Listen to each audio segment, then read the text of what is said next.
Yeah. Hogs Twins here. Check out our friend Matthew Spirit at his podcast at The Dumb Show and his website. Yeah. Don'tUnfriendMe.com. Yeah.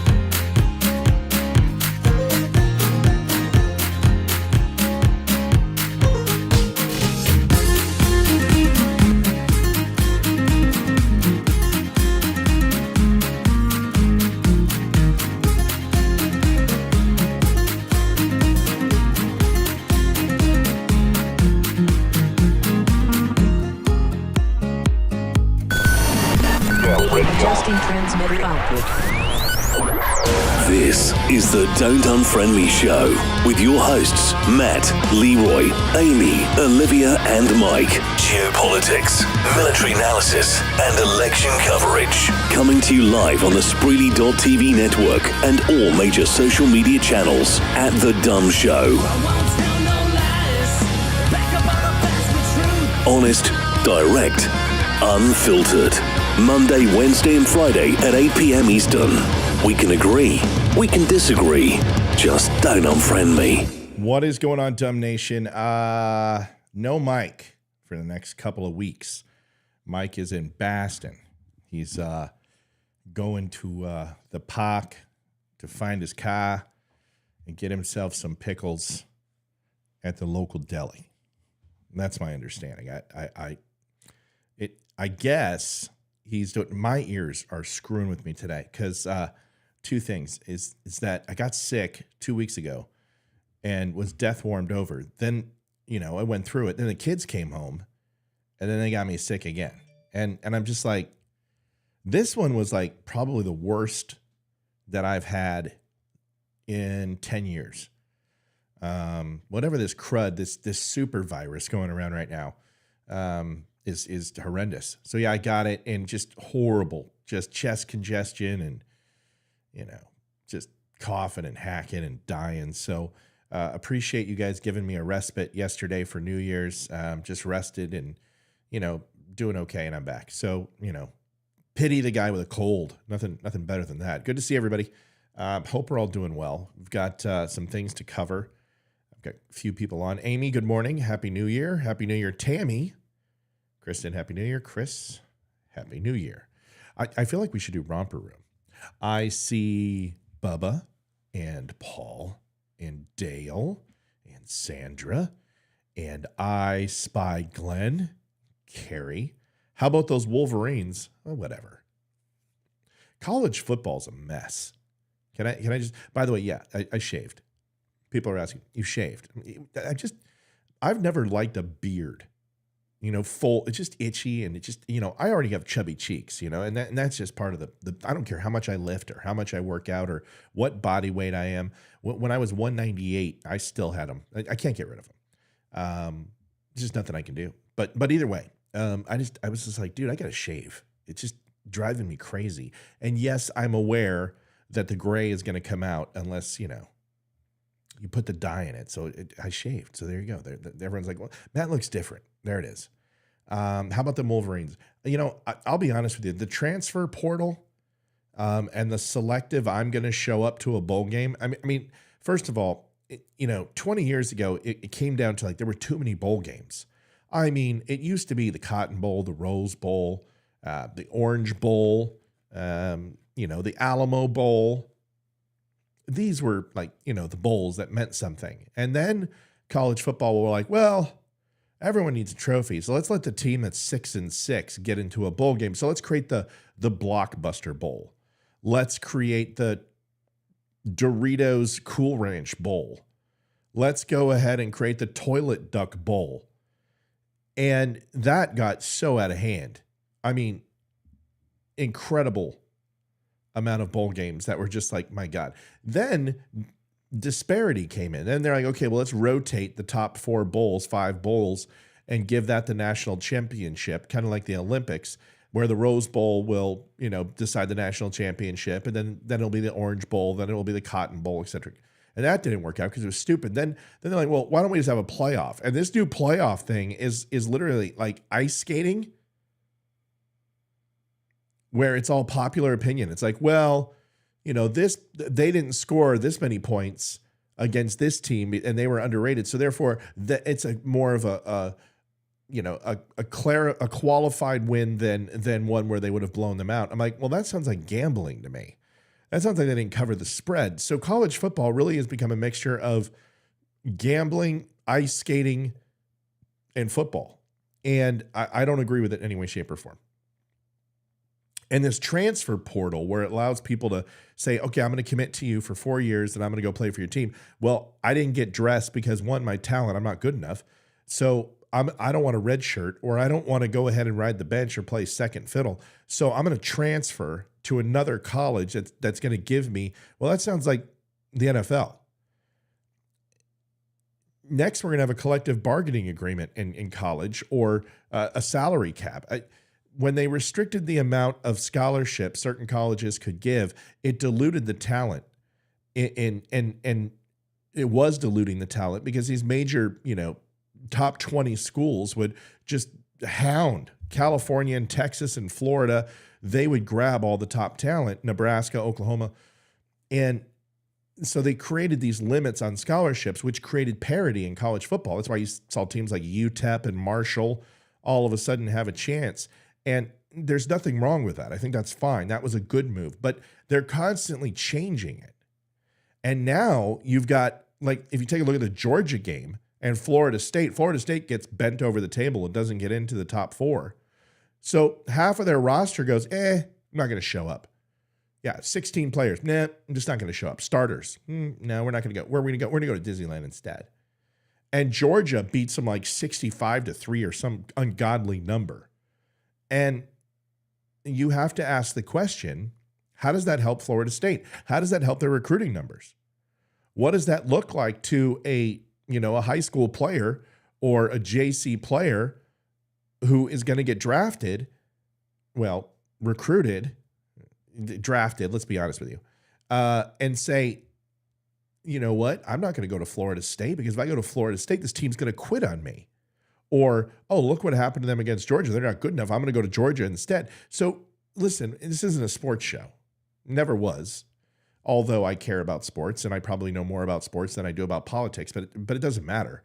The point being is this is society today. Everyone has to get a trophy. And your job is not to make money in college football, right? But what's interesting is that these schools are putting out multi-million-dollar coaches for celebrity coaches like Deion Sanders, and I'm a Buffs fan, so that's fine by me. But charging $800, $900 for a ticket, and these college kids come in there, give up their knees, give up their heads with traumatic brain injuries, know that they're not going to see a day in college football or European or professional football or European ball. And, their degree is in whatever, underwater basket weaving, whatever it takes to get Lurch through, who has an IQ of sub freaking 100. And we're going to go ahead and just get him through these courses, give him a C+ average, and give him a degree. And in the end, he's going to have bad knees, traumatic brain injury, and have nothing but medical bills up his ass for the rest of his life. Should he make money? I mean, college football makes 75, 80% of the overall revenue for these colleges when it comes to academic sports. Should these players make money? In my opinion, it doesn't really matter. Who cares? If we're going to sit here and pretend that the coaches and the training staff and the broadcasters and the recruiters aren't making ungodly amount of money and bonuses for drafting 5-star, 4-star athletes, then can we stop pretending that these kids are not being used, not for their mental acuity, but their physical aptitude? Of course. So should they make some money off of it? Yeah, why not? Why not? Why not put it in a savings account? Why not give it to their families and hold it in a trust? Give these kids $150,000 and say, here you go. This gives you a starter. When you come out, you can't walk and you've got TBIs. Merry Christmas.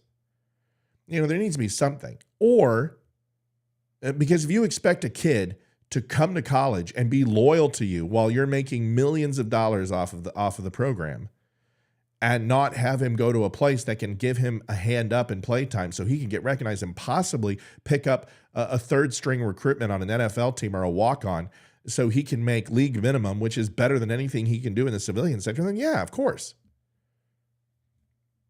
Holy shit, I just lost everybody. Everybody's like, what the hell are we doing? Why are we talking about sports? Because, folks, it's a new year and nothing's happening in the world, obviously. Let's see, there's earthquakes, Tokyo, planes hitting each other. We've got Epstein lists being released in the middle of the night. I mean, what's happening? We have a South Korean opposition party leader stabbed in the throat on live TV. Nah, nothing's happening. There's nothing to cover. Figure we're talking about college football. All right.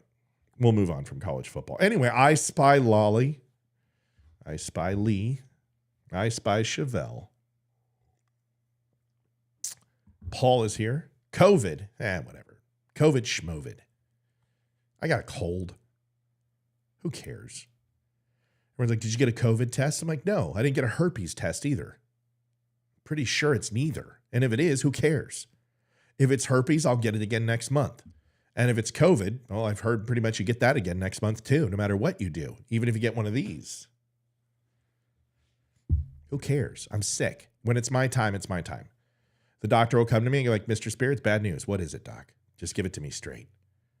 You've got the sniffles, Mr. Spear. Oh, shit. What can I do? Nothing. Well, can you give me an antibiotic? Yeah, but that's really just going to kill the contagion from spreading to other people. Well, screw them. They should get it too, right? Yeah, I agree. Well, no antibiotic. Should I get an inhaler? Sure. Would you like one? What are you, a drug dealer? You tell me, doc. I mean, I'm here to talk to you. Can I get a Z-Pack or something? Or is there a less expensive like D-Pack or 2-Pack or 2-Pack? Mr. Spear, whatever you want, just let me know. What are you, a drug dealer? What do you mean? What? I'll take some frickin' hydrocodone. Can I have that? No. 5 years ago? Yes. Today? No. We can give you some methadone. Oh. Give me a break. What am I going to do if I have COVID? What are you going to... I'm going to go, I can't breathe. Well, Mr. Spear, you're going to go home and we're going to try this out. What is this? Like stay-at-home birth? I'm telling you, I can't breathe. Well, that's not serious enough. It reminds me of Forgetting Sarah Marshall, where Paul Rudd is teaching whatever his face how to surf. And he's like, all right, well, lay down the board. Oh, great. And now don't do anything. Just pop up. Just pop. Guy pop. No, that's not quite it. Get back down. Pop up again, but do less. Pops up. Yeah, no, that's not it. Do less. Then he just lays there. He's like, you got to do more than that. Pops up again. Yeah, that's not it. But that, no, let's just go surfing. The weather outside is weather. You have COVID. What are you going to do? You can't breathe. So we just need you to go home and stay in place. Here's a rebreather. Well, what about ivermectin? Oh, we don't mention that here. And what's hilarious is that you can ask multiple doctors and they'll tell you different things. Some will be like, absolutely, we'll get that for you. Some are like, no, we don't talk about that. Hydrochloroquine? No, that's a no word. That means you're a Trump supporter. You're an insurrectionist if you talk about that. So what does it matter? What's the doctor going to tell me? Like, I'm sitting there and I'm just coughing stuff up that basically looks like it has its own postcode and is a particular shade of green and yellow that is not, it's like something that comes out of an alien, not me. So what am I going to go do? You know what I did? I got some Noxzema and I put it on my chest and I put it in a bowl. I put a towel over my head and I inhaled it. And then I basically looked like I was in the gas chamber in the military and I excavated in the shower. I know this is gross, but I don't care. I'm just telling you the truth. And, I had an old inhaler from my previous bout last year, and I've been taking a couple drags off that and taking some Dayquil. And you know what? I'm getting better. There's no miracle cure. It's a virus. There's no cure for any virus on the planet. Herpes is a virus. AIDS is a virus. HIV is a virus. The common cold is a virus. Flu is a virus. There's no such thing as virus cures. There's containment. There's prevention, supposedly. So unless you have an upper respiratory disease or you have a predetermined disposition or medical condition, you just ride the thing out, man. Suck it up. Get some chicken nunu. Get yourself, not Netflix, because Netflix sucks. Get yourself a TV show to watch. The Old Man is great. You can watch that.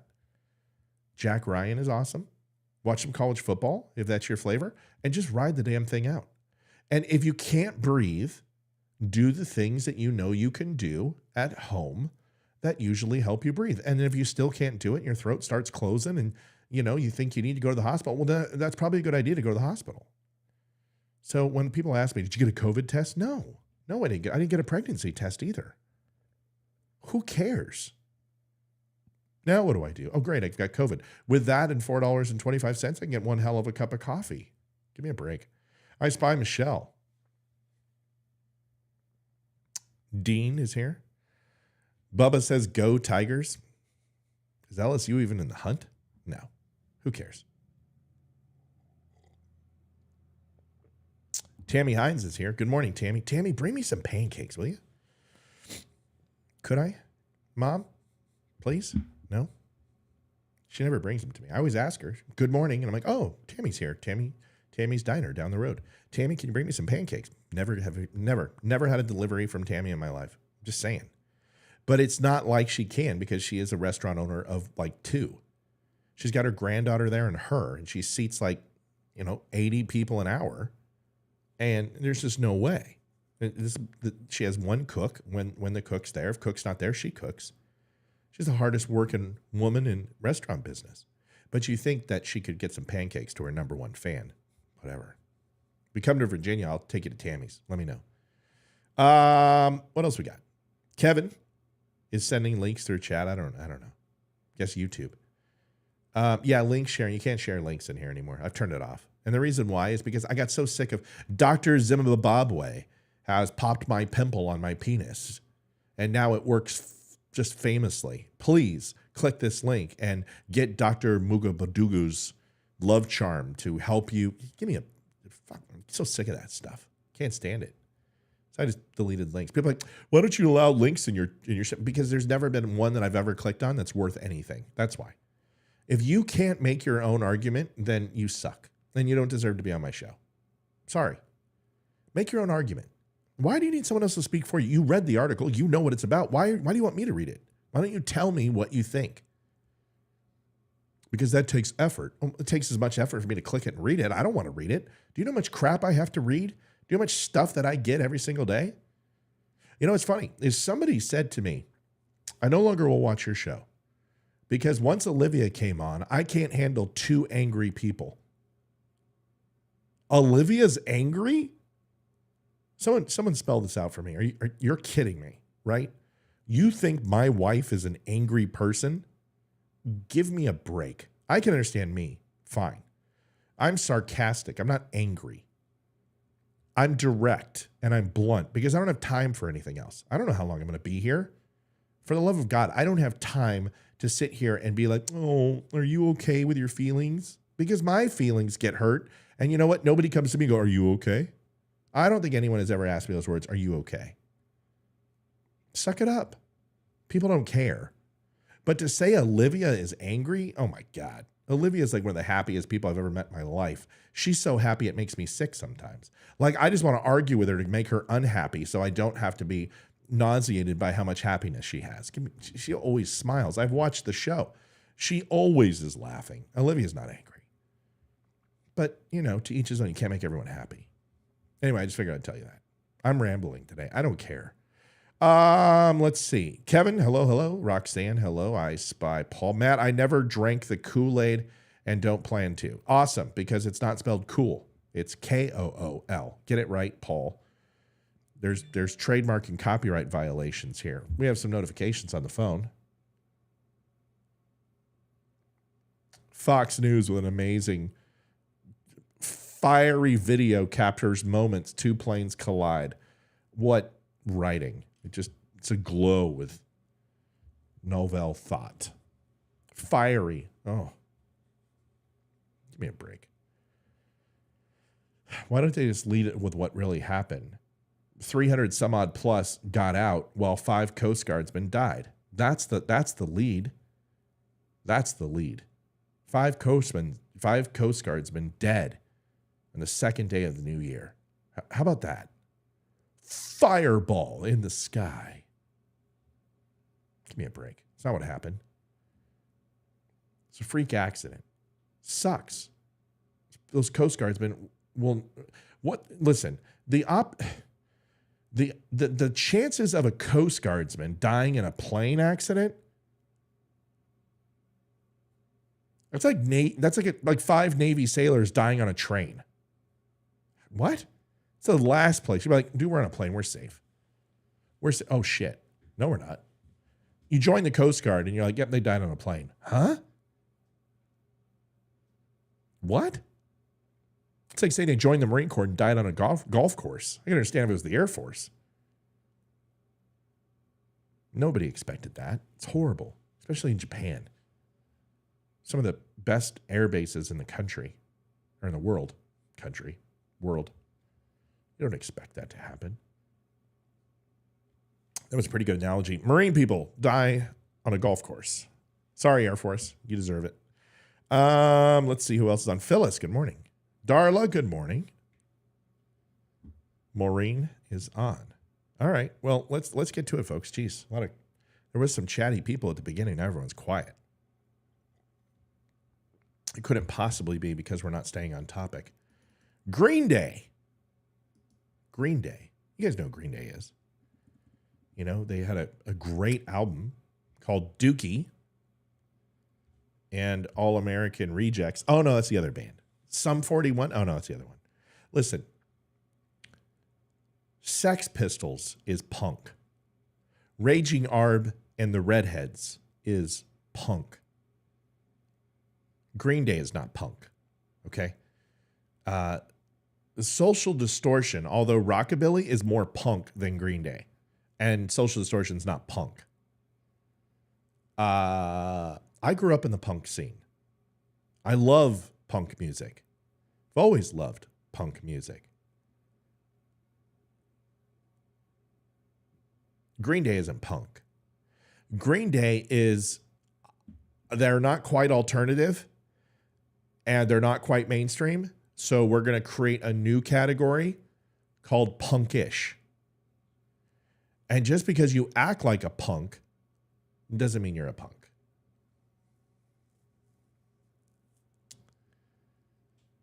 There's a lot of great punk bands.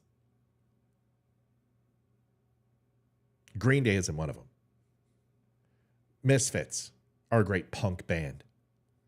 I talked about the Pistols. They're a great band. Dead Kennedys are a great punk band. Raging Arb is a great punk band. Hell, even Oingo Boingo at times had a punkish element to it, but they certainly aren't a punk band because you could mosh to Oingo Boingo. I know. Everyone's like, no way. Yes, you could because I did it.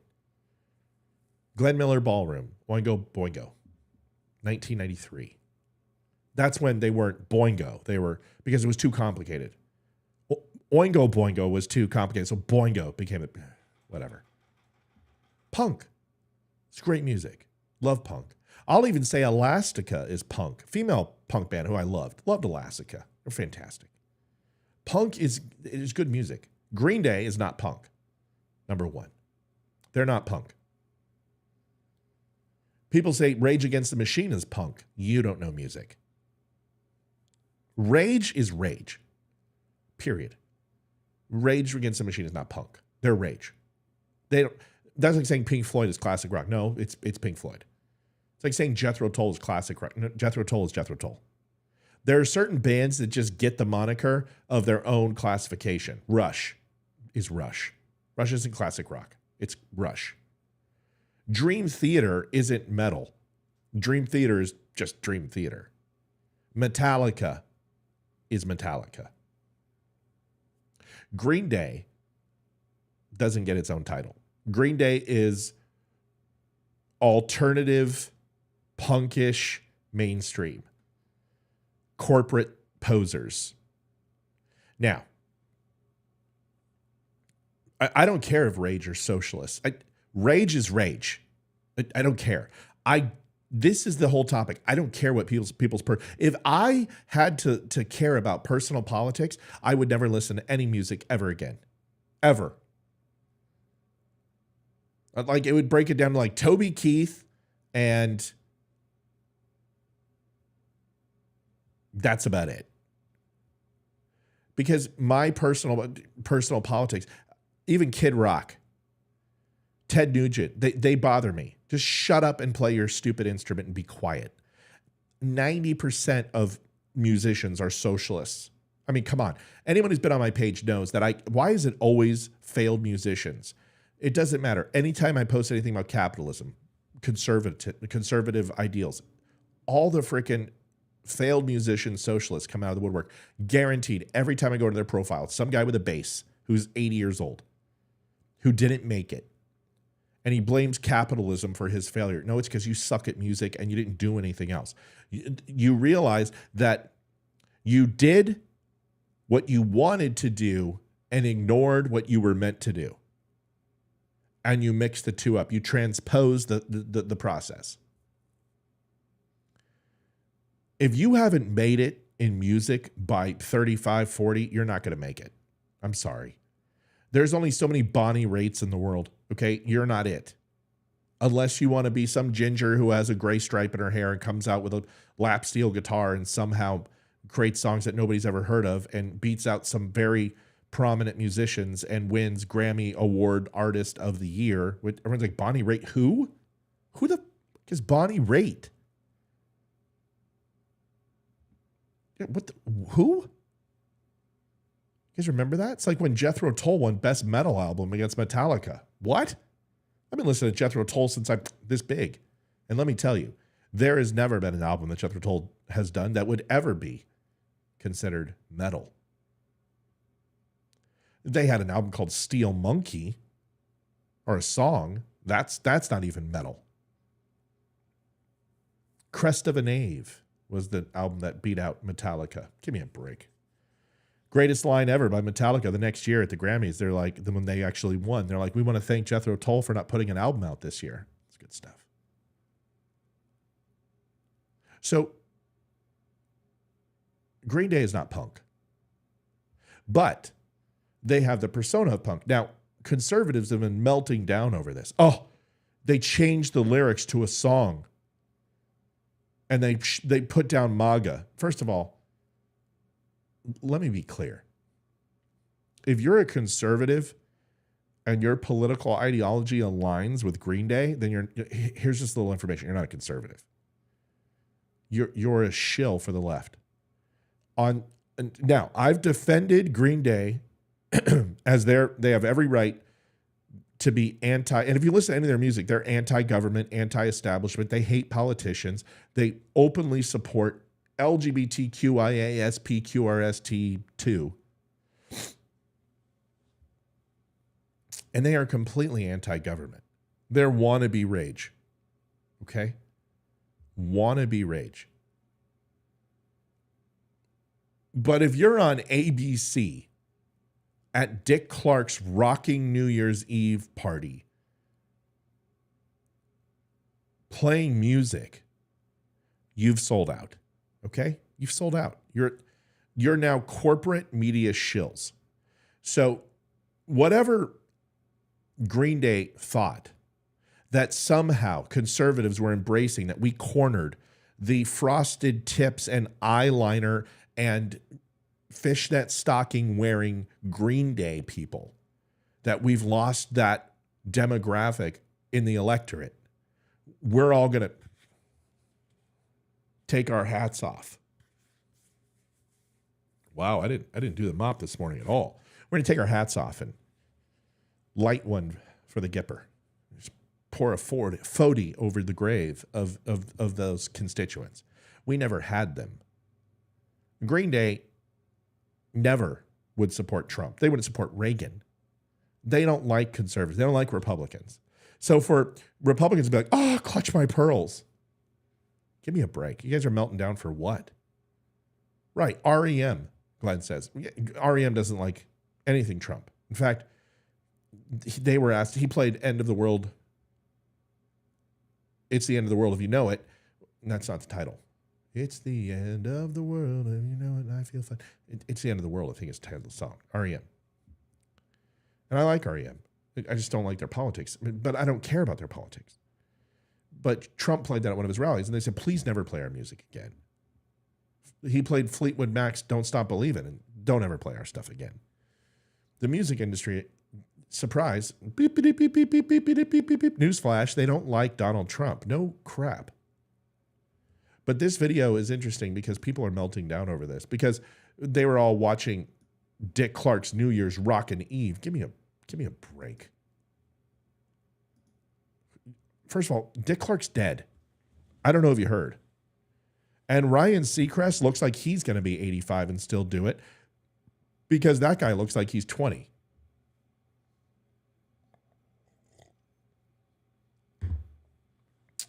Here's Green Day. And I hope they hit me with copyright infringement, the dicks. Let's make sure I got this over. All right, here you go.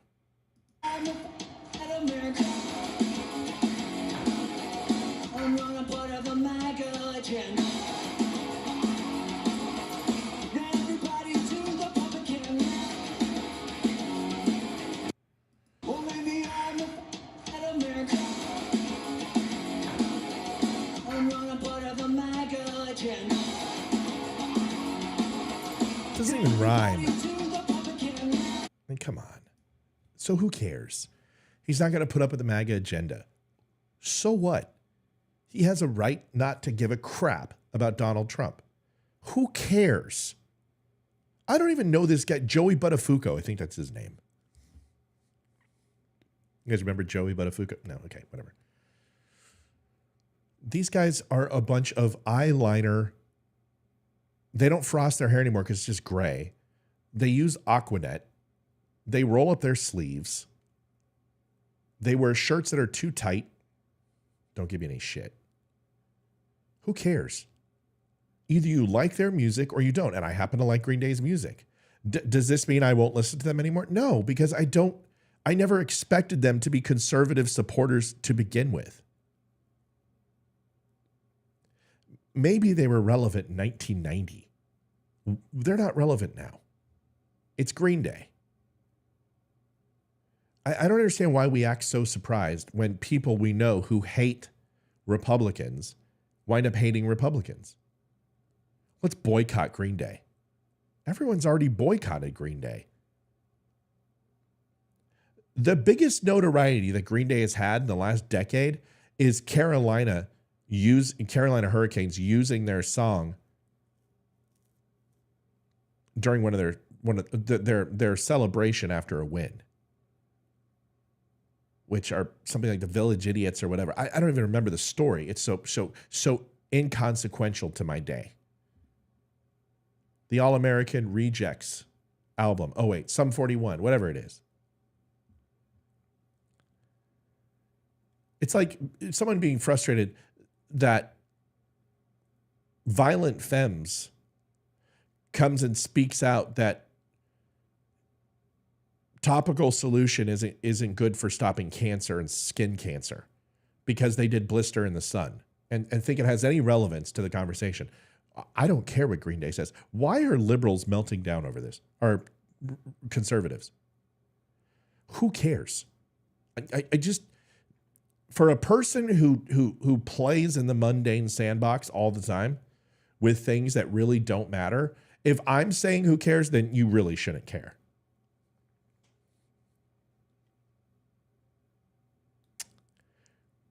Green Day is not our base.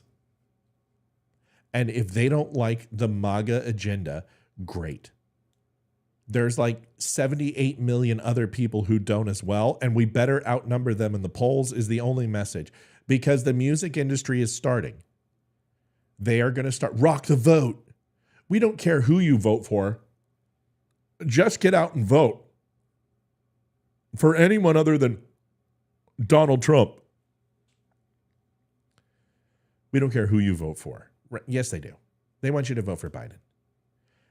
And this is going to be the thing. And this is what we're going to hear. And we do it every 4 years. Why are we surprised? Taylor Swift is going to come out and be for Joe Biden.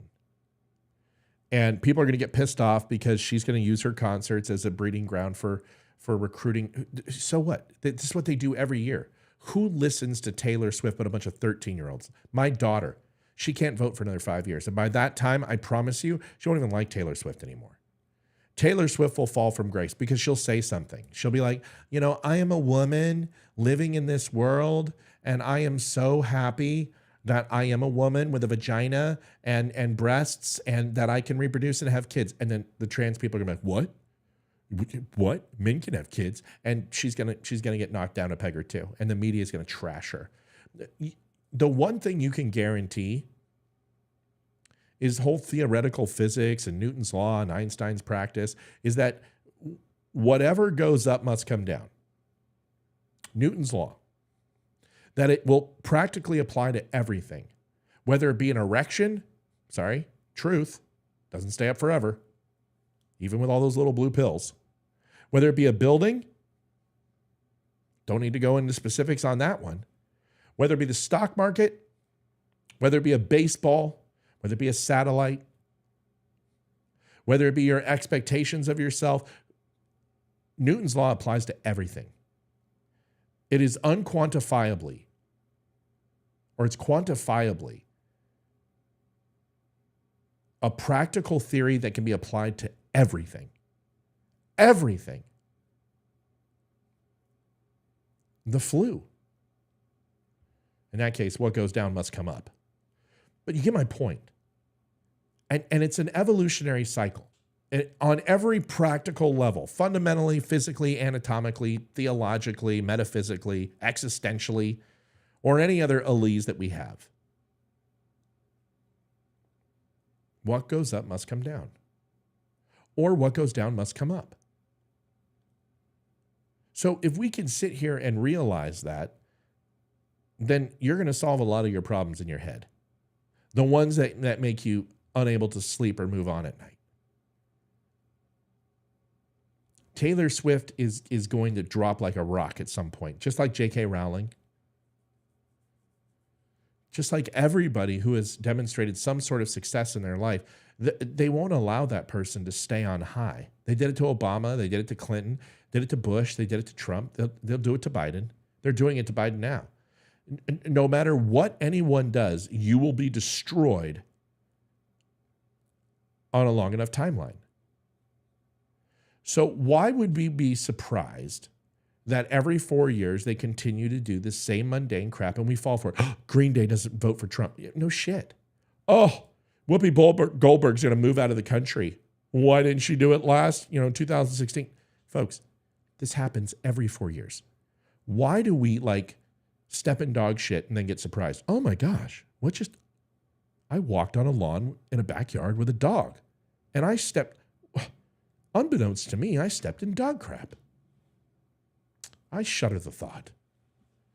The next time I come out here, I promise I won't walk in the lawn and expect to step in dog crap because it couldn't possibly happen again. 4 years later, you walk out and there's a dog and there's a lawn, slightly different. Maybe time of year have changed. The shadows are longer or shorter. The dog's a little bit older, but hence there still is dog shit on the lawn. And you walk out there and step in it again and go, oh my God, this is so surprising. Come on. Every 4 years this happens. Don't forget, there'll be a June surprise. There'll be an October surprise. The polls will change. Vivek will drop out. He's already pulled his commercials. Iowa's going to, he's going to win Iowa. Okay. Let me know how that works out. DeSantis has a better chance of winning Iowa than him. The race will tighten. Trump may lose a state. He may lose Iowa. I don't know. I don't think so, but he may. And then, DeSantis is going to take it now. and everyone will flip out, and it will change hands and go backwards and forwards. And scandals will come out and commercials will come out. Then the primary will be over, and then the general will happen. And then the mudslinging takes place, and then the stories will come out, and the interviews will come out, and they'll try to make Trump look human, and he'll go on the late night talk shows, or he won't. Probably will only go on Fox News. Joe Biden will come out once in a while to make an appearance from his basement. And then we will have this giant anticipation of the red wave and blue wave, and people will say, oh, this one will win and this one will win, and I know what's going to happen, when really none of them do, except for me, because I predict all the elections and I do it really damn well. Why? Because I stick to the facts and leave emotion out of it. And I go by the state and city and township polls versus looking at the national polls, which national polls do nothing, because there's more Democrats than Republicans. And they poll certain zip codes. And how do they get these zip codes? It's people who actually support the people doing the poll, or the news stations who have subscribed there and they have the numbers, or give big money to the RNC or DNC. If you want to find out if a poll is accurate or not, just simply look at whether it's conducted by Republicans or Democrats.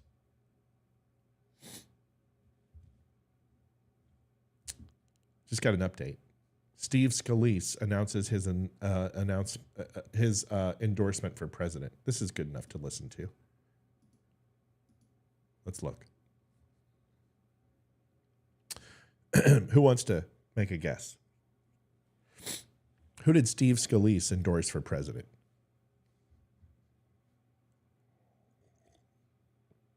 I'll give you a hint. It starts with T and ends with rump. So now, this is the dilemma that this enters, and then we'll go back to the Green Day. Is you have the Republican establishment, now a person who was nominated for speaker endorsing Trump. It's an interesting thing. It's a very interesting thing. Who will follow? Who won't? It should be an interesting day for news. But anyway, Green Day. That's it. There's nothing else to say. These guys are a punk band, wannabe punkish band, who are past their prime, who are as irrelevant, even though I love Def Leppard, one of the best touring bands of all time, probably the top touring band of all time. They're not relevant to the conversation, and they shouldn't be. Thank God Def Leppard doesn't get involved in politics. They just shut up and play their music and drink their tea and sing about sex. Good. That's what they should do. I love musicians that when I turn off the radio or I turn down the computer or pause my phone, that I don't hear from them again. I only want to hear from them when I press play. That's the only time. So enough of Green Day. I don't want to hear about it. Stop boycotting everything. My God, we're not going to have anything left, folks. We're getting as bad as the left. I mean, seriously. I want to show you a funny video. This one's great. If you haven't seen it, I love Funny or Die. I love the humor. It used to be on SNL and other shows, Mad TV, and then everything's political now. But Funny or Die and The Onion, they do a good job. The Babylon Bee, these are great organizations that do funny stuff, and they take off after everybody. But this is probably one of my best. This is sound bites from Joe Biden. No, listen, Glenn, I know you weren't boycotting them, but if you go and look on Twitter, conservatives are melting down. This is like the listen, if you're not involved in this, just you gotta get on Twitter. It's like the conservative calendar that Ashley St. Clair and a few others have been involved in, which post conservative women in provocative attire. It's not, I mean, it's PG-13, folks. And all of a sudden people are clutching their pearls. Here's the thing. We're going to get to that in a second. We're going to watch this video, and then I'm going to talk to you about the roles that have switched between liberals and conservatives. And this baffles me. It absolutely baffles me. We'll talk about the dichotomy. But first, you got to watch this video. This video is hilarious. You'll love it. Hold on, dude. Things are blowing up. Yeah, a lot of things are going on right now. All right, watch this. This is so good. Enjoy. Pa! Someone kidnapped Molly! Who's Corn Pop? Corn Pop was a bad dude, and he ran a bunch of bad boys. Who's gonna stop him? I'm the best qualified people for this job. Tex, you can't go after Corn Pop. He's killed dozens of men. A billion worth. Excuse me. 1,400,000,000,000,000. Or 1,400,740,000,000,000,000,000. Huh? 200 million people have died. Probably by the time I finish this talk. That can't be right. We choose truth over facts. Whatever. My point is, it's too dangerous. Why do you care so much about stopping Corn Pop? He poses an existentialist threat, and he's been stroking violence in our cities. If we were in high school, I'd take him behind the gym and beat the hell out of him. Well, don't go alone. At least take Black Pete with you. The great Negro of the time. Thanks. But please don't say it like that. He looks like LLJ Cool J. The boy's got bigger biceps than my thighs. Don't call him boy. I'll help you capture Corn Pop. But I heard he's in Indian territory. You cannot go to a 7-Eleven or a Dunkin' Donuts unless you have a slight Indian accent. No, not that type of Indian. And for Black Pete's sake, don't say it like that.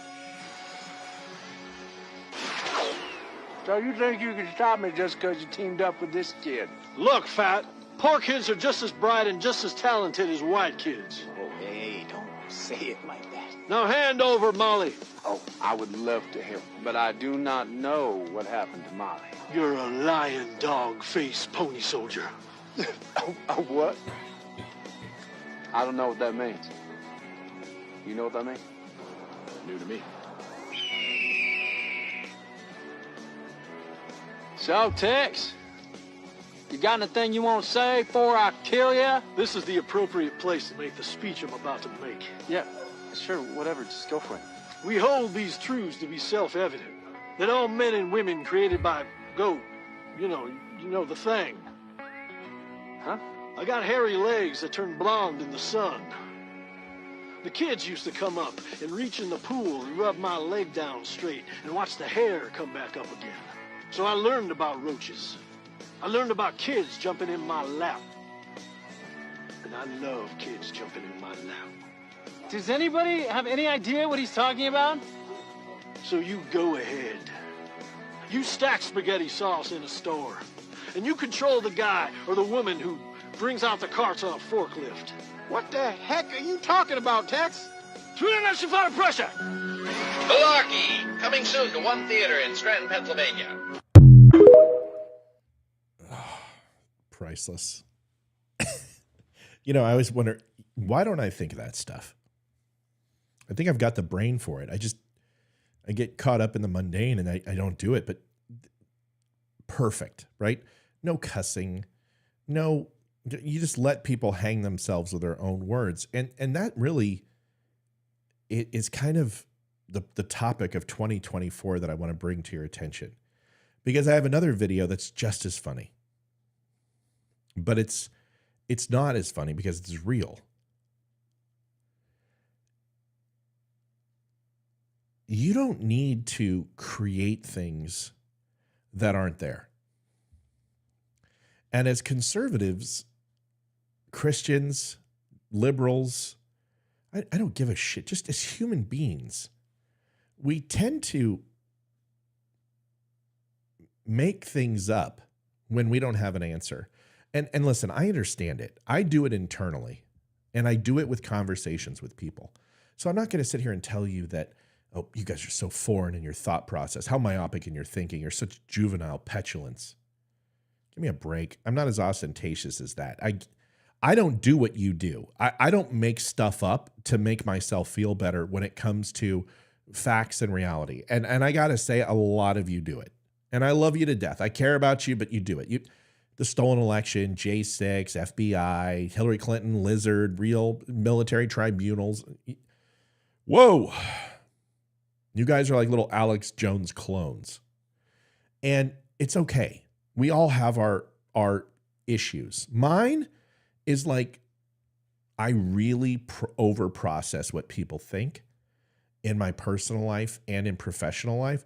And if I don't get information, I make stuff up in my head. I overplay it. I overcomplicate it.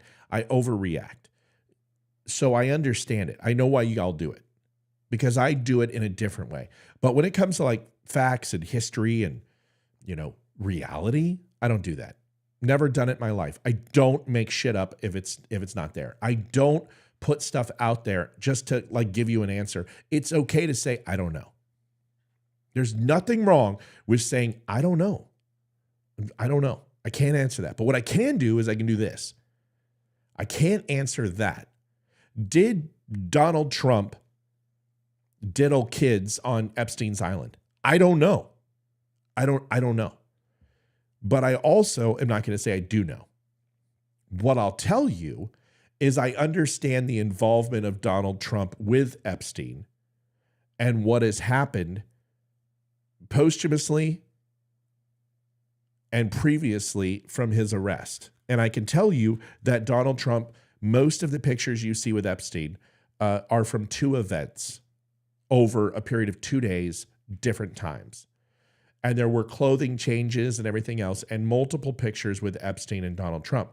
But I can also show you thousands of others with other people. Does that mean Donald Trump diddled kids? No, not at all.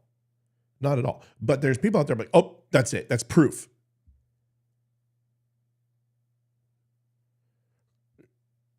Absolutely undisputable evidence that Donald Trump slept with kids. No, it's not.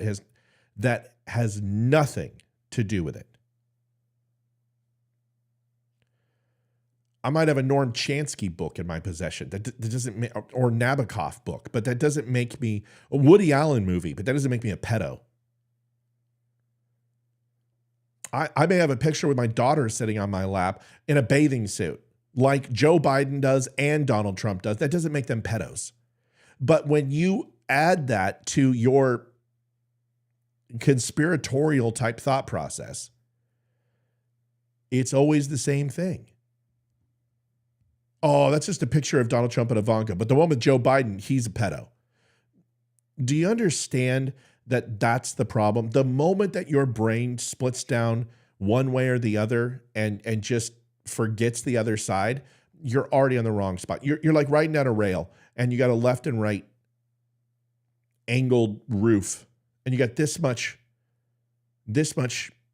flat and you're on a rollerblade. And at any point that you slip off and go one way or the other, you're done. You're immediately going down that myopic and channeled thought process that adds blinders to your thoughts. You got to ride that center line, and then you can look at the left, look at the right, and you can come up with an educated decision.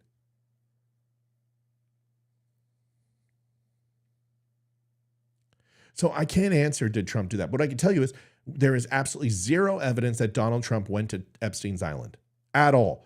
There are a few handful chartered flights to New Jersey to Florida that thousands of other people have taken the flight. Chartered flights happen. There are times when Trump's jet might not be available or he doesn't need that size of a jet. So what does he do? I know we all think that Donald Trump has 70 jets, but he doesn't. He charters flights. Everybody does it. It's like going to an airport and saying, oh, wait a second. Southwest Airlines got caught trafficking kids. 2 flight attendants were trafficking kids in the storage area from Florida to Texas. Therefore, anyone who was on a Southwest flight then trafficked kids too. Give me a break. Your thought process is completely stupid. Completely stupid. He chartered flights. Now, did Donald Trump work on the investigation? People are like, Donald Trump set him up. First of all, you're an idiot. Nobody recruited Donald Trump, okay? He was fighting for us. Stop it. It's like Herschel Walker with the badge. Here's my sheriff badge. I'm an honorary police officer. No, you're not. You're an idiot. And you have no business being in politics because your IQ is below everyone's average who you represent. You should know. The smartest person should get the job. The person who's going to represent the people. You represent the short bus. Herschel Walker, so glad he didn't get elected. I would have loved a seat, But you guys lost that a long time ago when you did the stolen election bullshit, and the entire state of Georgia was like, we're not going to show up. And what happened? We lost the Senate because of you. So, don't give me this was the best of times, worst of times crap. Conservatives made and slept in their bed that day. But Herschel Walker and guys like that, they don't deserve to be elected. They don't deserve to be in politics in any way, shape, or form. But if you're going to sit here and tell me that by association, anyone who associated with Epstein, who had normal business practices, or Harvey Weinstein, or Woody Allen, or any of the frickin' pedo underground sex traffickers, simply by association, then every single one of us are guilty. We can play the 6 degrees of Kevin Bacon game and somehow find a relation to someone we know who may have known a father's, brother's, sister's, cousin's roommate. Bill Clinton is a philanderer.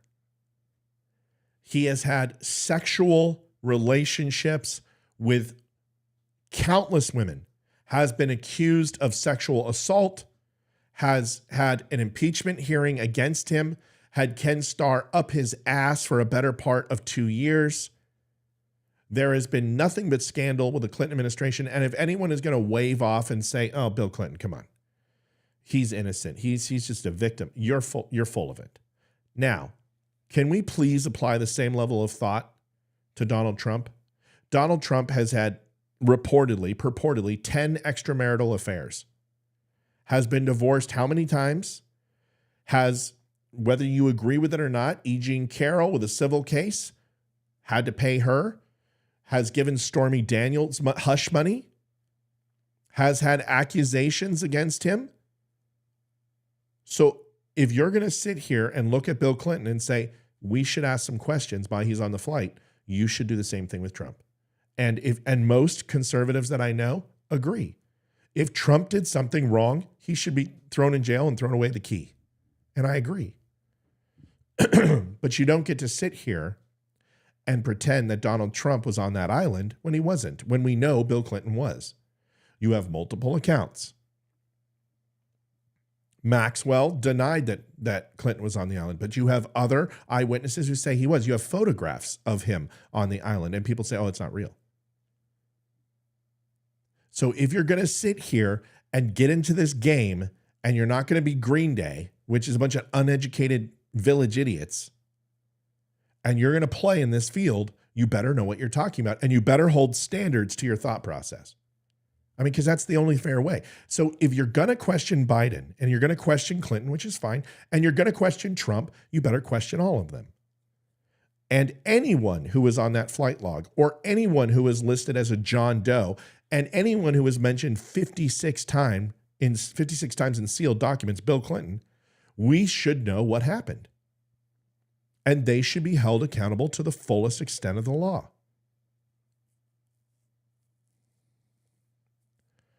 Oh my God.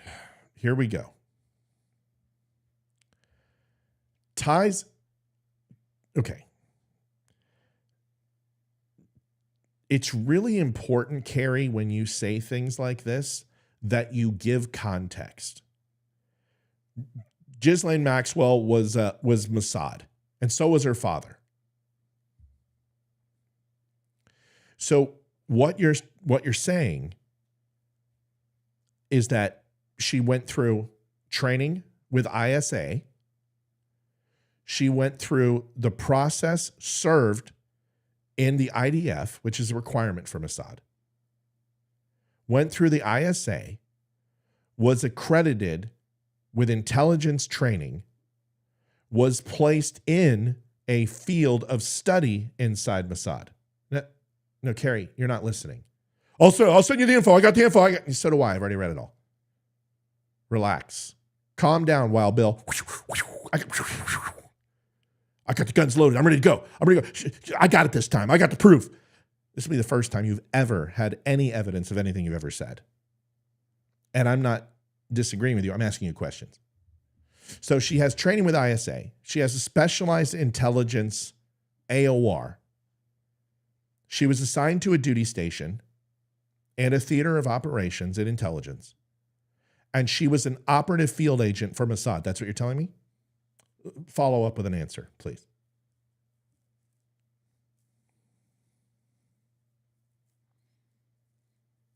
Do I have the Jeopardy theme? I don't think I added it. I don't think I have it. I'm not getting an answer. Come on. Give me an answer, Carrie. A Mossad agent. Mossad agent.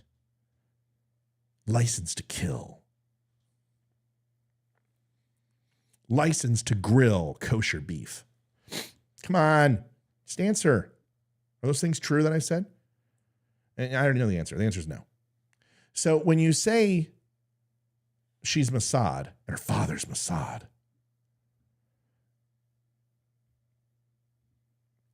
you don't get helicopter and submarine training in Mossad. Oh my God. Okay. This is where civilians are extremely dangerous. What you're doing is, I just want to make sure you understand, you're saying Israel is responsible for Epstein and he was CIA and Mossad to set up politicians and celebrities and high profile figures. That's what you're saying. That's what you're saying. Do you also believe that the Jews killed John F. Kennedy? Because we're going to do that today too. You guys have to understand, this is exactly what I'm talking about. You make statements with all due respect. You have no idea what you're talking about. How many people in Mossad do you know? Have you ever worked with Mossad intelligence? Have you ever worked with the FIM, the ISA? Do you have any idea where Israeli intelligence is located? Okay, Carrie, all right. You're right. Maxwell is a Mossad agent. So is Epstein, who was working to bribe public figures. See, am I saying that Mossad is not as influential as the CIA? Yes, they are. Have they been involved with more international operations than any other intelligence agency in the world? They're right up there, them and MI6. But Carrie, why don't you call in? Why do you always have to send me something, which I never get? Why don't you call? Why don't you pick up the phone and dial and just tell me, and then you don't have to type anything. And then I'll tell you what I know and you tell me what you know and we'll have a conversation. Why does it always have to be like this? Why does it always have to be contentious? Because let me tell you what you sound like at times. Here it is. Here's the video. Watch this. This is what it sounds like to me. And it always sounds like this. Here it is. Donald Trump is president right now. He's currently the president. Absolutely. He is still president. There's a lot of things that this Biden person does not have, like the presidential seal and things like that are pretty obvious. Wait, Biden doesn't have the presidential seal? No. When he speaks, there's a presidential seal in front of him. It's not real. What is he doing as president? He is in charge of the military. Great. The military is in charge of this whole thing. The military were put in charge in 2018 when President Trump signed an executive order. The American military arms that are going to Ukraine, we have Donald Trump to thank for that? No. That's two militaries. There's two militaries. There's a good and a bad. So there's two militaries. Donald Trump's in charge of the good one. Yes. Biden's in charge of the bad military? That's exactly right.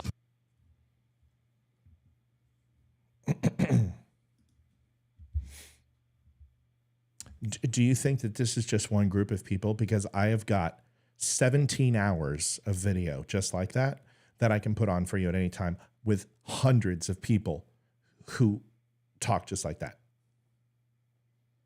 Hundreds of hours.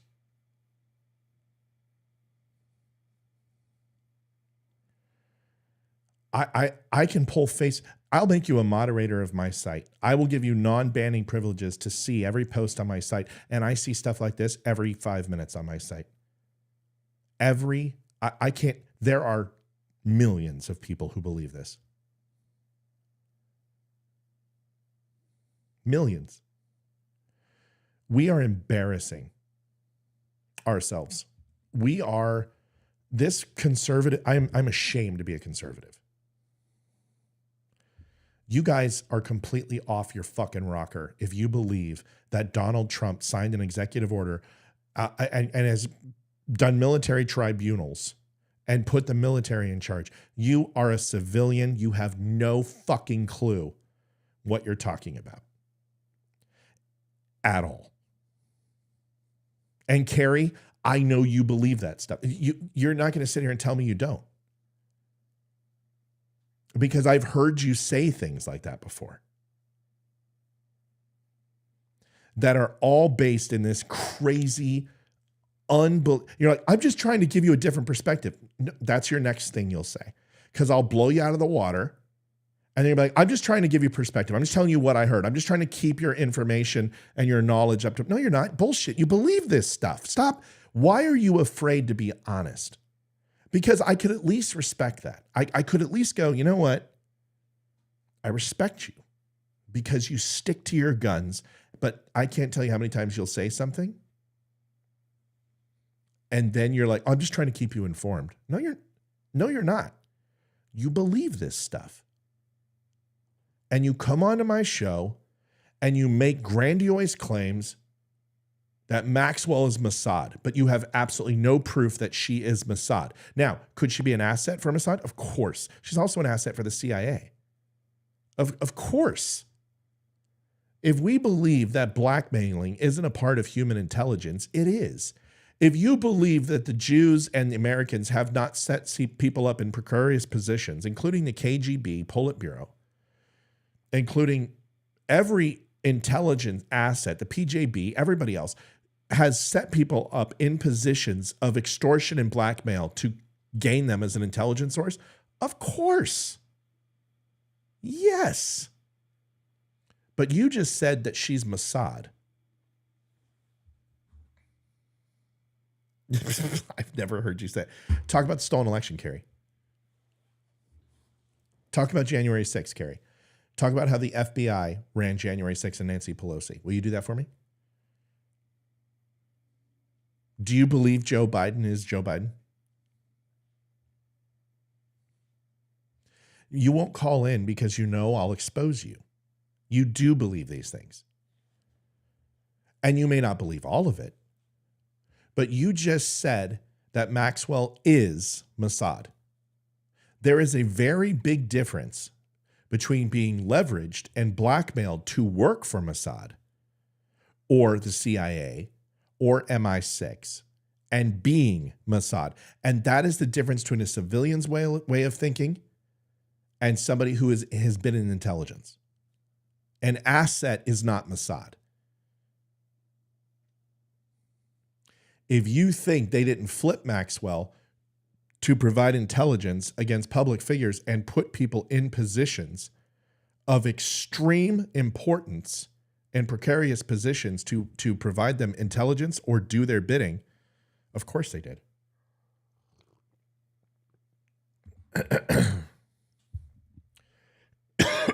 Of course. But that doesn't mean she's Mossad. It's just like the people who are going around right now and saying that John F. Kennedy was assassinated by Israel. It's just as bad. Sorry, guys, my throat.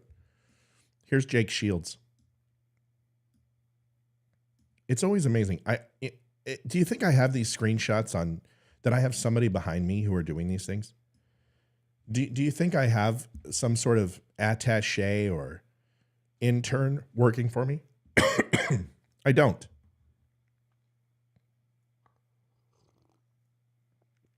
Why do I have these readily available? Why are they here? You didn't see me take a screenshot. You didn't see me go over to Twitter and pull this up. I had this for this conversation knowing that this is where it was going. How are you going to make a movie about JFK and leave out Israel? Clearly, he knows all the connections with Israel. Jake Rubenstein, which is spelled incorrectly, by the way. Sounds like a cough medicine. Rubenstein. I need some Rubenstein right now. And the Mafia. I suppose Hollywood would never allow that movie to be made. They wouldn't allow it to be made because it's bullshit.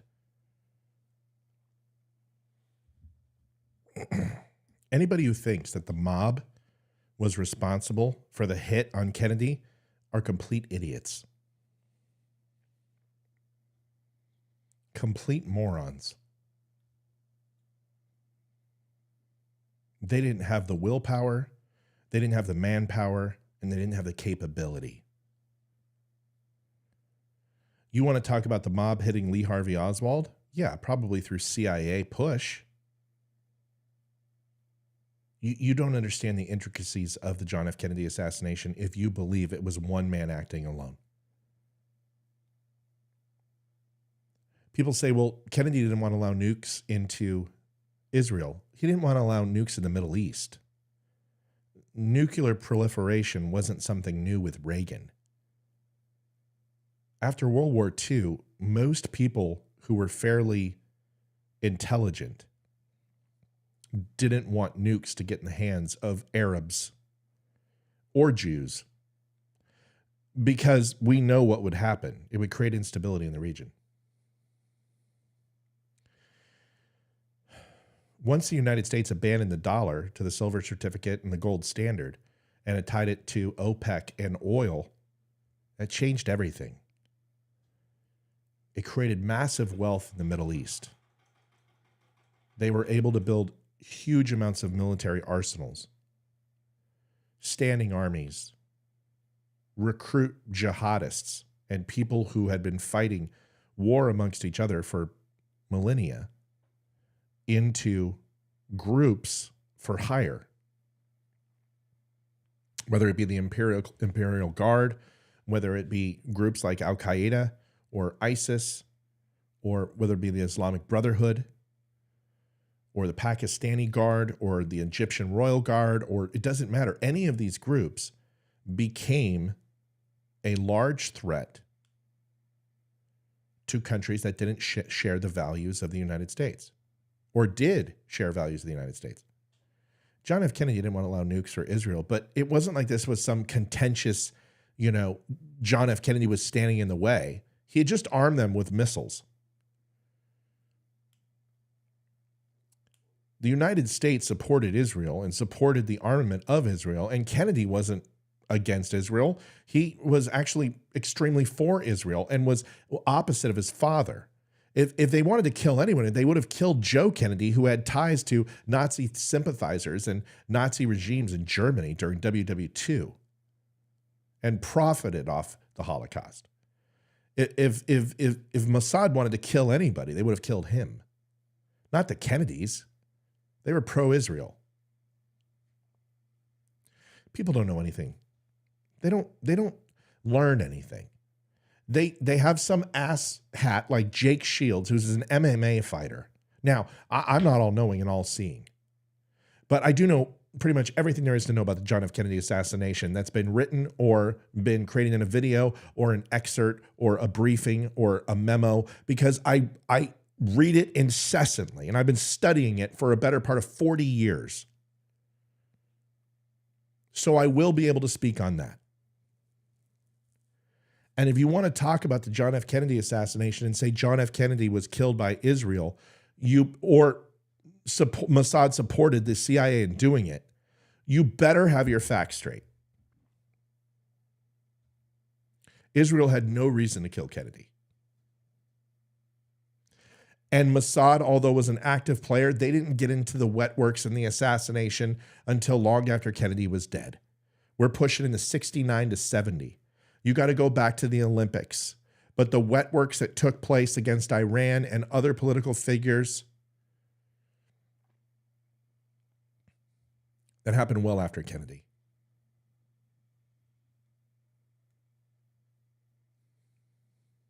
Now, if you want to go into Lee Harvey Oswald and say, why did a radio operator who was trained in linguistics, who was trained in Monterey, California, which is the linguistic intelligence school for the Army, where Marine Corps and the United States Navy go, in Monterey, why did he go to the state government, defect to Russia, with the intent of giving state secrets to Russia willingly, and at that point became a traitor to our country, left the United States, went into Russia, was put in a position of power with the oligarchs, working in a factory. You've got the U-2 spy plane, which was shot down, which Lee Harvey Oswald certainly would not be able to give them any radio codes or flight paths of that, but could also help them understand where some of those signals and communique were coming from, understanding U.S. equipment. You had Khrushchev, who was pushing missiles into Cuba. You had an all-time high spy game happening between Russia, the KGB, the Politburo, the CIA, and the FBI that we hadn't seen until years later with Reagan, which was made the Kennedy time period look like child's play. Lee Harvey Oswald goes in there, meets his wife, has a child, leaves Russia with his family in tow, which is unheard of in the Iron Curtain pre-Cold War, leaving with your family. It's not the way Russia worked. Couldn't just catch a plane to the United States. It's not the way it worked. And the moment he steps foot on U.S. soil, isn't arrested by the CIA or the FBI for treason, and goes into Texas and works for a map and a topographical map company in Dallas. Has a couple odds and end jobs, decides to use his intellectual prowess as an intelligence operative with radio experience, and could work for multiple companies in a growing tech field. With the boom of personal computing and everything else on the cusp in the next decade, and decides to go ahead and work at a book depository making minimum wage, holds the largest pro-Castro group in the United States in the middle of the intelligence community, between 13 alphabet agencies in Louisiana, the U.S. Postal Service, the FBI, the CIA, the NRO, the DOJ, all within that area, share an office with Mafia, FBI, ex-FBI, Chicago cop, and Guy Bannister.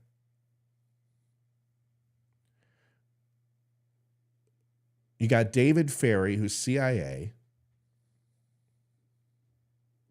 You got Clay Shaw, who is known CIA and did work for CIA, very similar to Maxwell or Epstein, wasn't CIA, but was being used as human intelligence in the French Quarter and the international trade market for smuggling arms into the United States and probably drugs.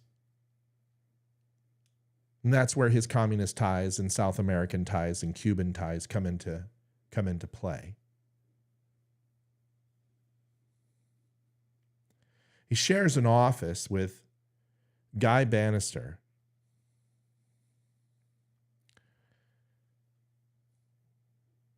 And you've got one side of it, which is responsible for the Bay of Pigs, Operation Mongoose, and the training of Cuban military-aged males coming from Cuba into Louisiana to train them as freedom fighters against Castro.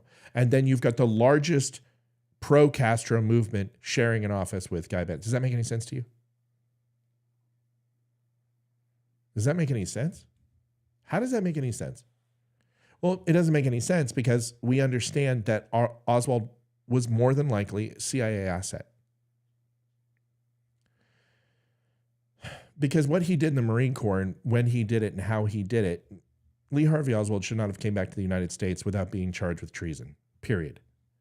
During a time where McCarthyism was at an all-time high, that red was in the back door and Russian communism was entering Hollywood and Marxist-Leninists were entering the mass media and the college campuses.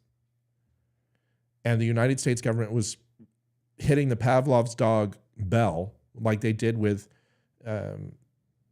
Sharia law coming in 2000 2008 through 2014 with the Michelle Bachmans and Paul Ryans of the world.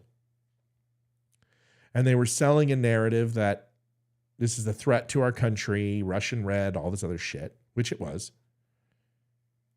You had the likes of Montgomery Clift, John Wayne, and others forming anti-communist unions, as was Ronald Reagan, who took over and went after the Screenwriters Guild and the Actors Guild and unions to thwart communist socialist sympathizers inside Hollywood.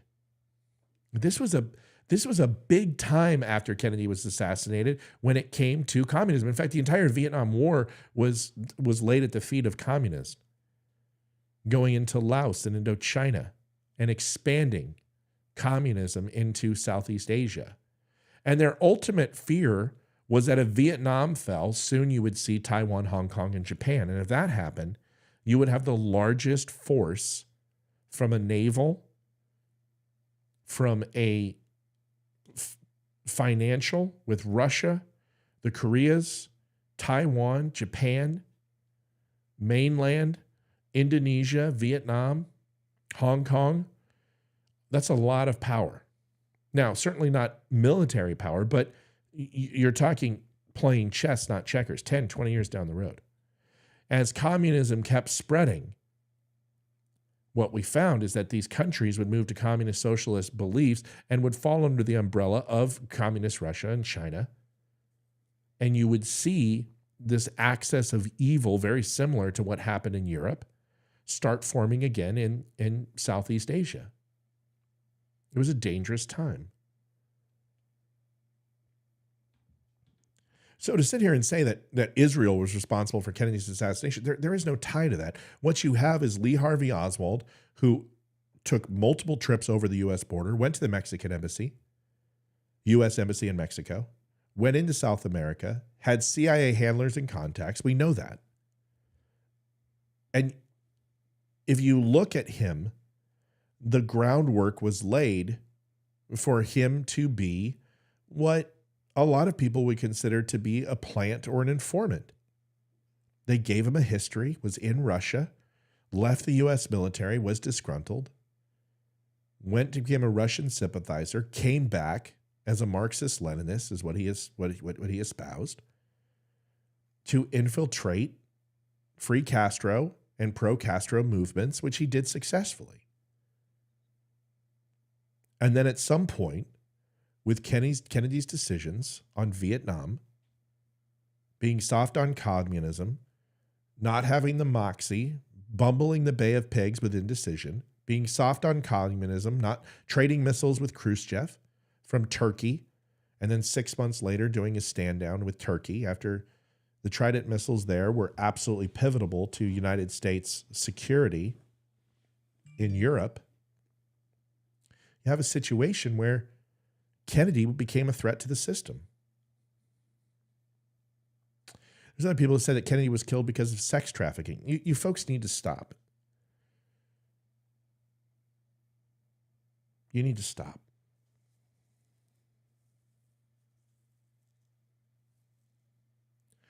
A lot of people ask me, did Lee Harvey Oswald act it alone? From that window, with his skill set and that time of year, with the way the trajectory of the shots, no.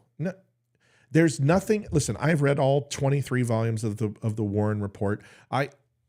Listen, I've told you this for 3 years. All you got to do is, if you want to blow something apart, is find one thing that's a lie. One. That's all you got to do, is find one thing that's a lie and the rest of the thing falls apart. I am not a conspiracy theorist. I don't like Kennedy conspiracy theorists. I want you to ask yourself a question. Allen Dulles was the head of the CIA. He was fired by Kennedy. Wild Bill Sullivan created OSS, Office of Strategical Services, which World War II, which later became, they went after the Enigma code-breaking machines. They did infiltration on beaches. They did pillbox destruction. These OSS was the modern-day CIA of the time. CIA was formed. Allen Dulles was fired, along with multiple intelligence officials, State Department officials, dot agency officials were fired and removed as Kennedy removed them from power. That right there, some very powerful people who were responsible for some very dangerous things in the world were involved in election interferences, were involved in coup d'etats, were involved in turning civilian populations against their government, were involved in interfering with those elections or smuggling leaders out, getting the Dalai Lama out, going after the Shah and the Ayatollah in Iran. These are professionals at espionage. You fired and splintered these intelligence agencies, not to the level that Oliver Stone or anyone else makes it out to be, but enough to remove Alan Dulles. Well, after the John F. Kennedy assassination, who was put in charge of the Warren Report? Alan Dulles. So what? I don't know what that means. So you're talking the person who had the motive to hit Kennedy is put in charge of the Warren Report. Read the Warren Report. It is a shoddy mess that anybody with any prosecutorial background or investigative background would know that this was a complete sideshow, a complete joke. So do you want me to tell you who did it? Well, I've been saying my entire life that the CIA was romantically involved with this. There were too many things that took place that could give it to the mob. You changed the parade route. You took the top off. You slowed down the vehicle.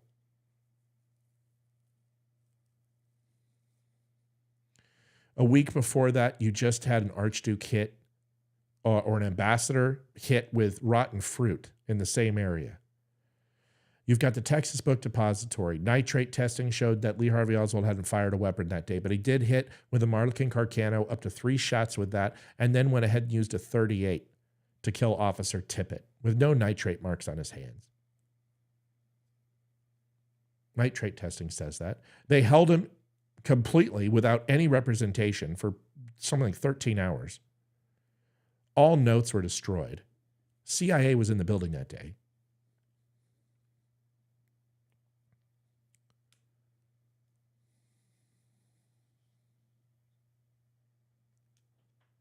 There are other things that you don't know that like I'm running through my head of people who've talked to me about this thing. And there's things that I don't even want to say because I've been asked not to, but you can read books on this to understand.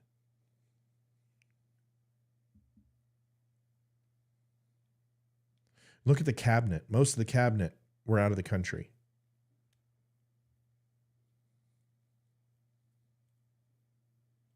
You had National Guard groups in the air at that time. You had phone lines go down for a period of time. You look at the autopsy.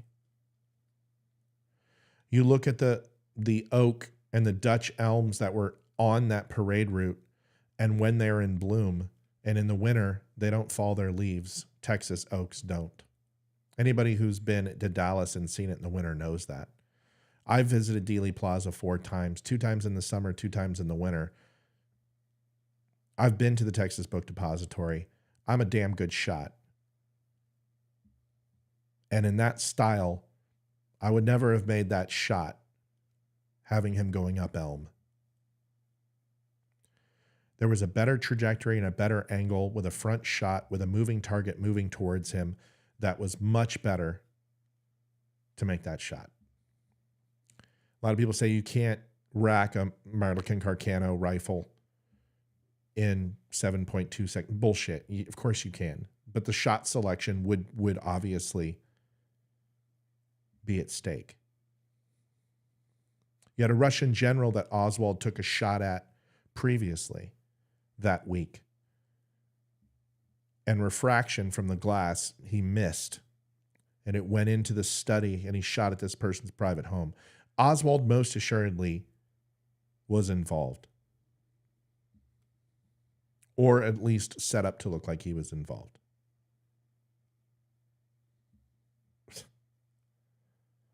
Hold on. I'm listening to what Jazzy is saying.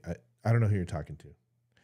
He's like, well, you want to rewrite history. I don't know if you're talking to me or not. Take a look at the way that Oswald was taken out under the Dallas Police Department in November. If anybody knows in November what the temperature was that day,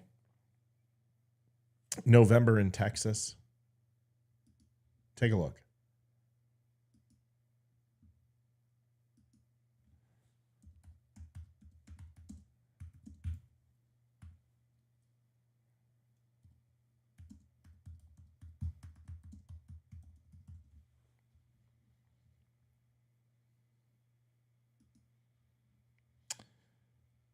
November temperature in Dallas on average between October and November, you're looking on the 5th of October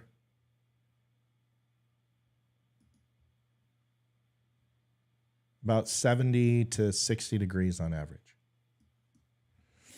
Wearing dungaree pants,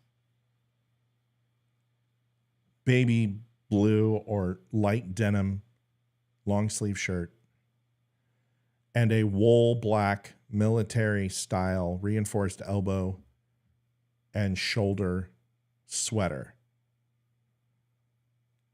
Reacts to a 38 shot. There's a very large amount of smoke and dies instantly from a gut shot.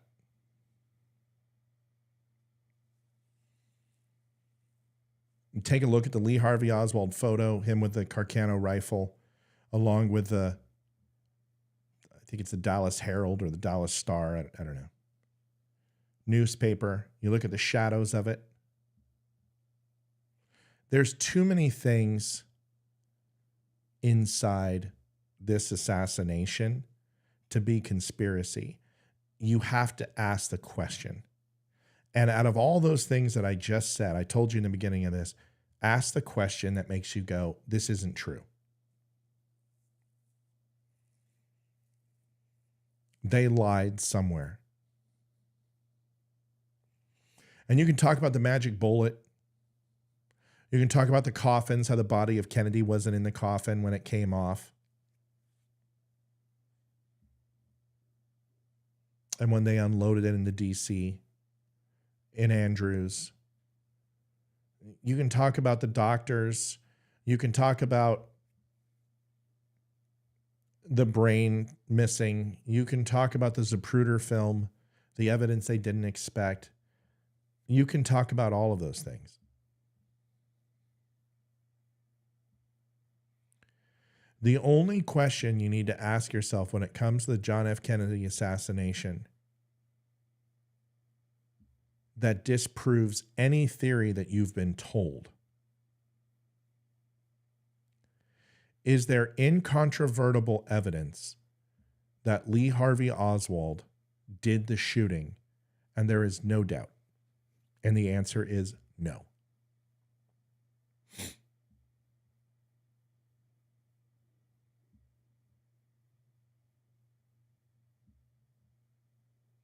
No. And if that's the answer, then the Warren report is a lie. And if the Warren report is a lie, then every other question that's up in the air needs to be considered. And it's not conspiratorial. They're questions and they need to be asked. I don't believe that Lee Harvey Oswald was a patsy.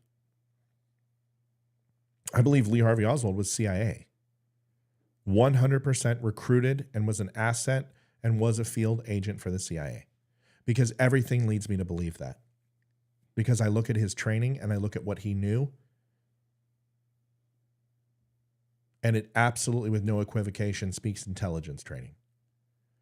You don't get trained in linguistics unless you're in intelligence. Period. And if he started out as a radio operator, he showed a high proficiency for that, and they moved him through an intel training for a reason.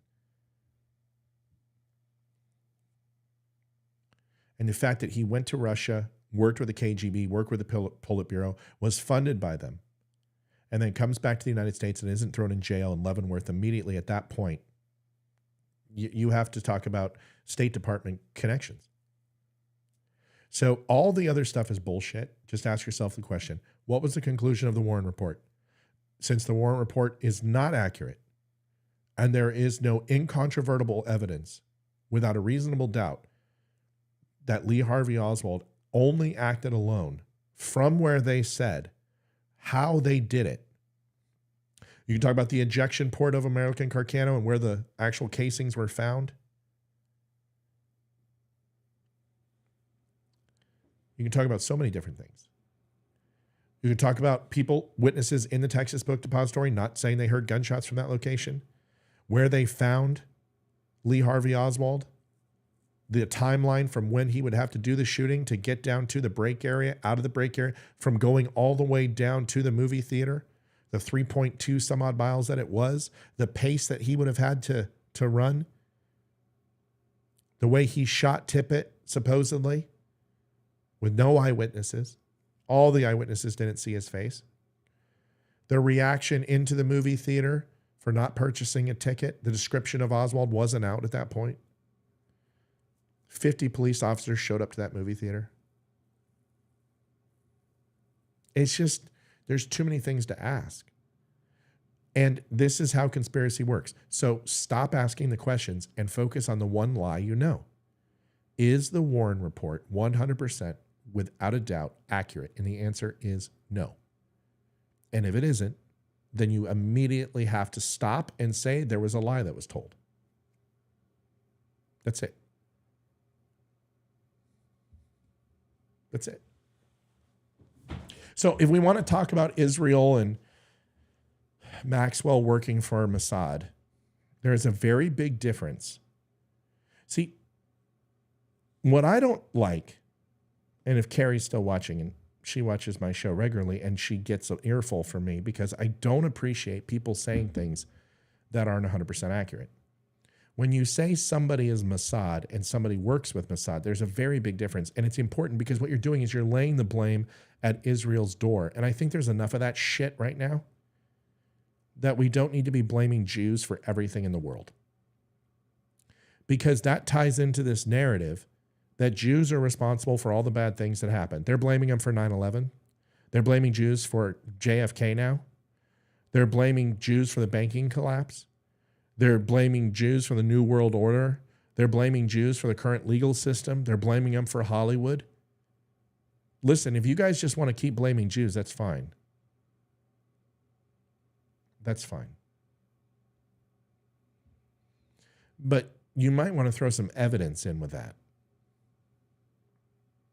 You might want to just have just one piece of incontrovertible fact and not supposition. Oh, they shot the USS Liberty and sunk the USS Liberty.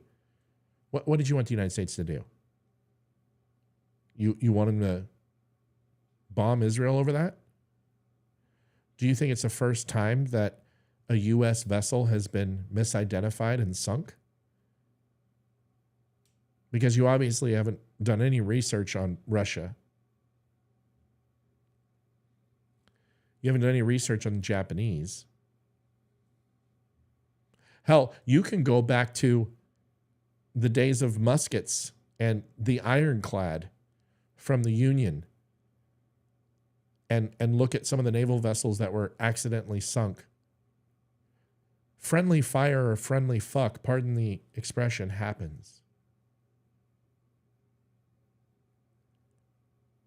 But see, Carrie, you didn't ask that question.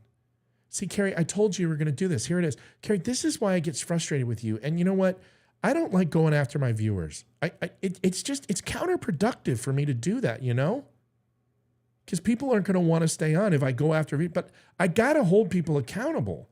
If I came up here and I said, Ghislaine, whatever fucking Gaiaslang, Maxwell is Mossad, and I say that, and then you go and take that somewhere, I'm responsible for that misinformation.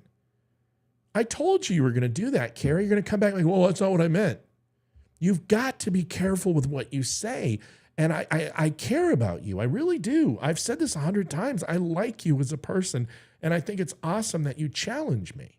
You should.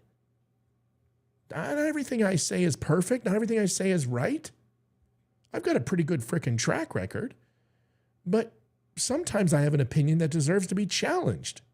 Other times, it's not an opinion, it's fact, and I don't deserve to be challenged because it's not an emotional argument. It's a factual one. And unless you have something that's incontrovertibly disproves what I'm saying, then we go with what we know, not what we don't. Because we can sit here and pontificate and spitball all day, but you notice I didn't say one thing about the John F. Kennedy assassination that wasn't accurate. But all of them are in a form of a question. I didn't say Alan Dulles assassinated John F. Kennedy. What I said was he was a member of the CIA and led the CIA, was fired by Kennedy, and then became the head of the Warren Commission. Earl Warren, Alan Dulles, assigned the commission.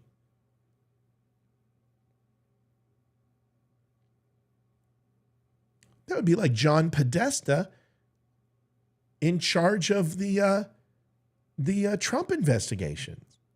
Pretty big deal. He's got a reason to hate him. So what you did is you backed up and you said, hey, you said that was my question. What's the difference? I stand corrected. I don't want you to be prostrate to my thinking here. I don't want you to show deference. That's not my goal. My goal is not for you to apologize to me. My goal is not to get you to do that to begin with, because that wasn't a question. You made a statement. You made a straight up statement. And I'm not trying to embarrass you. I never try to do that. But this is what you said. Ghislaine, I hate her name, was Mossad. Same with her father.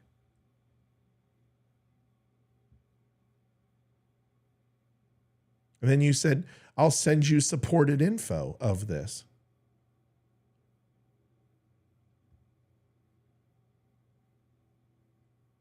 And then you changed it to, that was my question.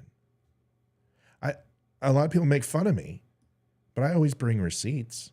It's not a getcha, gotcha. It's part of my app. I catalog everything people say. Every single live show that we have, I've got every comment anyone's ever made. It's a cool thing to have, because you never know when someone's going to question your word. But if you would have said to me, Matt, do you think Maxwell and her father were Mossad or worked for Mossad or were influenced by, and I would have been like, absolutely. There are many assets that foreign intelligence agencies, even though they may be friends of the United States, use, because that's what intelligence gathering is. It makes them useful. Do you understand? Because you never know when you're going to need to expose something inside the United States government that's coming after you. So you have that intelligence gathered against U.S. officials, good or bad or indifferent, to use it against them. Why would you expect Israel to do anything other than to work in their best interest? Because the United States does it all the time. You don't think we have foreign assets in Mossad? We do. You don't think we have foreign assets in MI6? Well, you know we do. We just saw that last year as U.S. Operatives had infiltrated MI6. And we had MI6 working with top alphabet agencies that were unnamed. This is the intelligence game. And people play it like it's some giant freaking game of Battleship or Clue. This is the way the game's played. There is no loyalty in intelligence. It's mutual benefit and mutual assurance. And once those relationships are no longer mutual, then they're opposition. That's the one thing about intel you can always guarantee, is that your friends, the old adage, keep your friends close, but your enemies closer, is absolutely true. Naval intelligence, I can go get my jacket for you and show you the patch. In God we trust, all others we monitor. It's the truth. It's the Navy intelligence motto and creed. I'm not saying Mossad has not had influential impact in United States foreign policy and domestic policy and influenced us in a negative or positive way? Of course they have, but we've done the same thing. You don't think that the United States interfered in elections in 2016? We didn't interfere in El Salvador. We didn't interfere in South American elections, elections in the Middle East, elections in Egypt, in Africa. So my point is that civilians go, look there's a beehive and they make honey. And occasionally they sting people. I'm shocked. Nobody would be shocked that a beehive makes honey and stings people. Nobody should be shocked that intelligence collects intel on other countries, including members of its own party, member of its own country.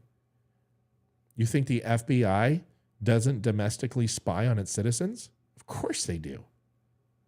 You don't think that the CIA has operated on U.S. soil with a chaperone of another domestic agency in order to get through the loophole? You don't think that they don't have FBI advisors work on CIA teams to domestically work inside the United States, which is legal? Because the CIAs are working in a facet of advisory and support versus leading any type of initiative, which is illegal on U.S. soil? I just, I don't know what to tell you. But when people make comments like Jeffrey Epstein and Maxwell were Mossad agents, you better be careful. And not because you're going to wake up with, a bed sheet around your neck or be like Hillary Clinton and fall on some bullets, but that's your reputation. And that's the whole point of this show today, is you better be careful about what you say, because there's too many things that are being said, especially from conservatives, that aren't true. And it's frustrating. I just showed you a video of some Trump supporters, and can I tell you that is not a rarity? I see it every day. I have people who believe that Hillary Clinton's a lizard, and I argue with these people.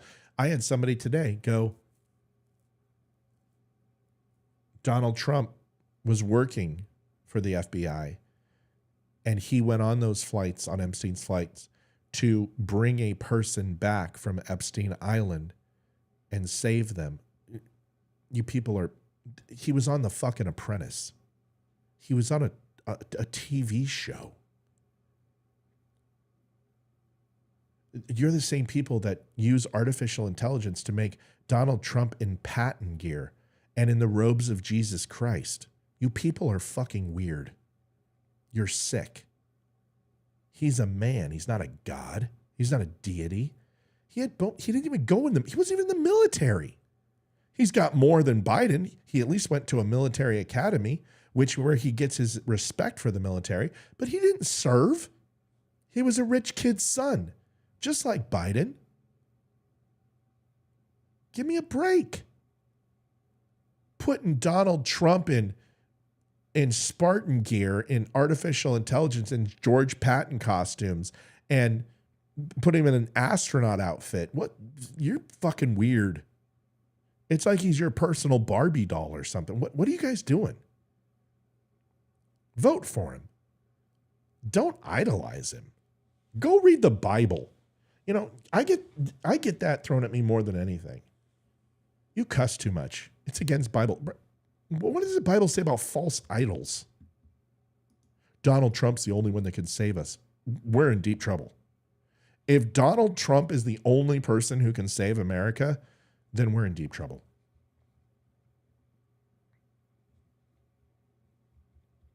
If you think that Donald Trump is still in power of our government, then why would you want to reelect him? Because what's happened over the last 3 years? Oh, he's letting it happen so he can launch his final phase. Oh my God. Come on, guys. The final phase of his plan. Trust the plan. It's all part of the plan. It's all part of the plan.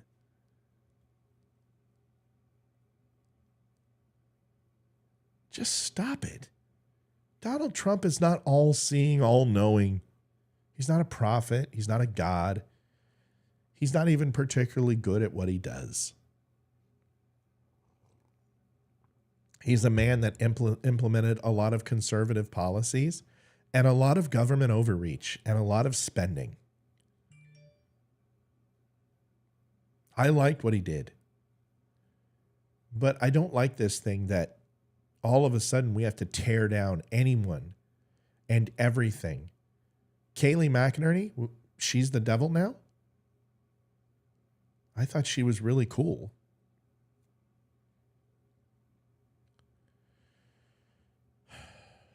Dana Lausch, NRA, she was very popular. We have to hate her. Remember when Ron DeSantis was cool? Everybody wanted him on the VP ticket. Now we got to hate him. What about Ann Coulter? Everyone loved Ann Coulter. Donald Trump loved Ann Coulter. What did I tell you? Dude, that woman is knuckin' futz. Stay away from her like a Taiwanese herpes-infested whore. Oh, Ann Coulter's good. She's part of the good team now. Okay. Remember what you guys told me about the Kraken? She's the smartest lawyer ever. She's the smartest person ever. She's going to prove about the stolen election. Now, she's a turncoat and a traitor. Mike Pence, man, 3.5 years. He was the best vice president I've ever seen. The grab him by the pussy thing, he stood up for Trump. He brought the Christian conservatives back to Trump. Mike Pence closed the election for Trump. He debated Tim Kaine, destroyed him. Debated Kamala Harris, destroyed him. Took the COVID hit for him. Stood up there every single day and ran the COVID task force, when pushed the vaccine that now you guys hate. I'm not against Trump. I'm just going to call him out for the things he did wrong. And you should too. And I don't know why you don't. Because it's not Donald Trump. It's the United States of America. It's not the United States of Trump. I don't swear fealty to men.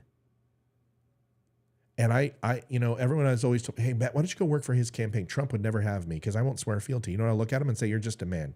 You mean nothing to me. The moment that you fuck me over, the moment that you disparage me, the moment that you attack people who don't deserve to be attacked, the moment that you stop making this election about what's important to people and you make it about you, I walk.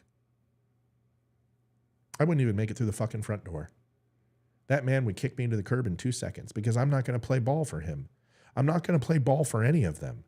I could do that. I could go on Twitter. I swear to God to you, give me 3 months and I would have 1 million followers on Twitter. Because all I got to do is start espousing things that are anti-Israel, start reposting shit that are Nick Fuentes, start saying that Jews are responsible for the entire destruction of the world, say the Holocaust isn't real, do question marks like, who really did kill Kennedy, and put a picture of Benjamin Netanyahu on there. I can leave subtle innuendo without making accusations, so I could never be accountable for anything, and people would follow me.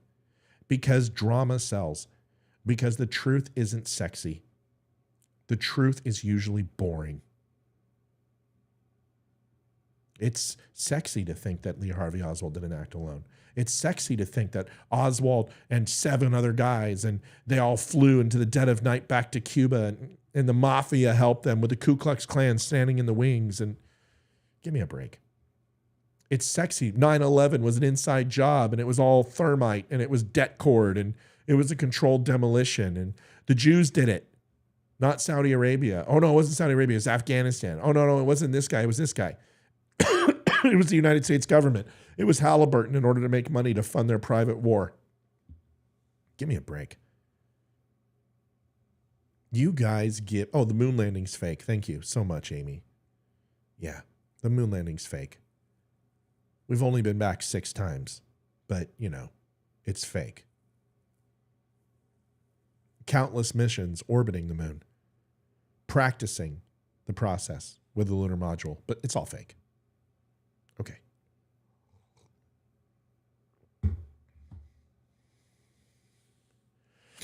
Take 2 seconds to get 1 million followers on Twitter. I won't do it. I won't sell out. And I'll continue the grind. And I may never make this popular. I may never get syndicated. I may never have my own show and I could be Dan Bongino or Charlie Kirk. But I don't aspire to be those people. I aspire to be honest. I aspire to have an opinion, and I aspire people to have a conversation and not be afraid of offending each other, for God's sakes. The one thing I got to give Carrie, among everybody else, she gets pissed at me, but she still comes back. I even banned her, and she still came back. And I got to love her for it. And I do. But it doesn't mean I'm not going to call her out on her shit, and I expect her to call me out too. That's what this is about. Are you capable of saying the good things that Donald Trump did? Would you like to go look at the countless hours of my show where I have defended Donald Trump?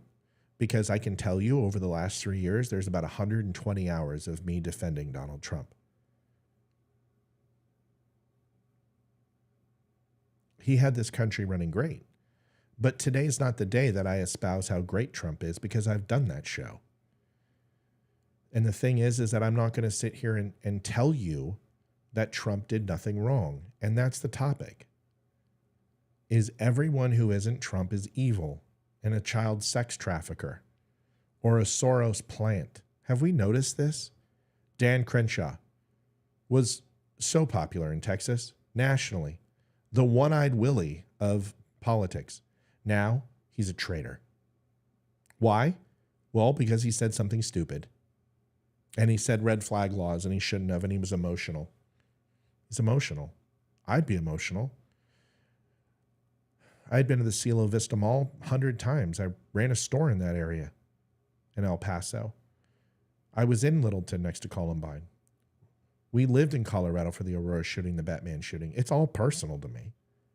And at some point, if a neighbor's kid was killed, do you think I would say we need some sort of common sense gun regulation as an avid Second Amendment? Yes, I may say that. In an emotional state. Dan Crenshaw was emotional. He was stupid. He said something dumb. Dan Crenshaw doesn't like Trump. Does that mean he's evil? No, it doesn't mean he's evil. He doesn't appreciate what happened on January 6th. He doesn't appreciate how Donald Trump doesn't take atonement or accountability for anything he does. Dan Crenshaw is a man of principle. Some people said that Dan Crenshaw supported him removing on the ballot. No, he didn't. Show me. Show me a link. Show me a link. I know, Carrie, I banned you from Stop Commenting. I didn't take you away from the show, and I took that away. Sometimes people need a timeout, including me. Sometimes I just can't handle it. Sometimes I need to punch you because you're driving me crazy. It doesn't mean it's necessarily all you. Sometimes I can get annoyed by people. But that's the whole thing. That's the narrative, guys and girls. I'm seeing if anyone else is on after me. No, I can extend for an hour. I'm extending for a half hour. It's not about making fun of Trump. That's not what we're doing. It's not what I'm doing. I'm saying that if all you hear is good about Donald Trump, then you're not listening to the right people. And if all you hear is bad about Donald Trump, you're not listening to the right people. See, here's the thing. Leah, saying that Donald Trump had the country running pretty well is not an unpopular opinion on this channel. I think you need to watch my show. And I think you need to dive into some of my recorded shows on Trump, because most people will tell you I support Trump on just about everything minus three things. I don't support the January 6th narrative. I don't support the stolen election narrative. And I don't like how he handled COVID. That's it. Those are the three things that I generally disagree with Donald Trump on. Oh, and the fact that he's the prophet of Jesus and he's the only one that can save America. I don't believe that. Because if people realized how little power the president actually has, that's it. President doesn't have all-knowing, all-giving, all-seeing power.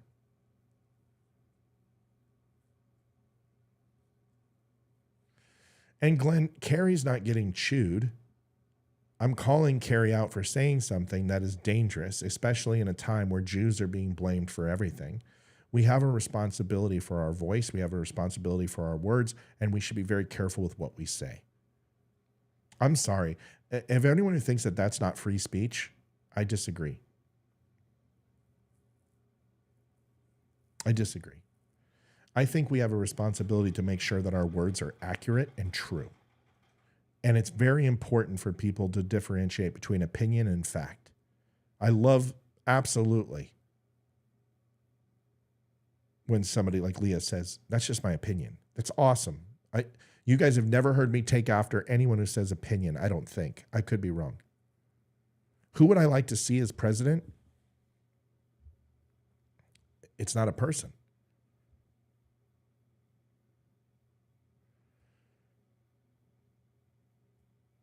It's not a person. See, that's the problem, is that the presidency isn't a person. A presidency is an idea.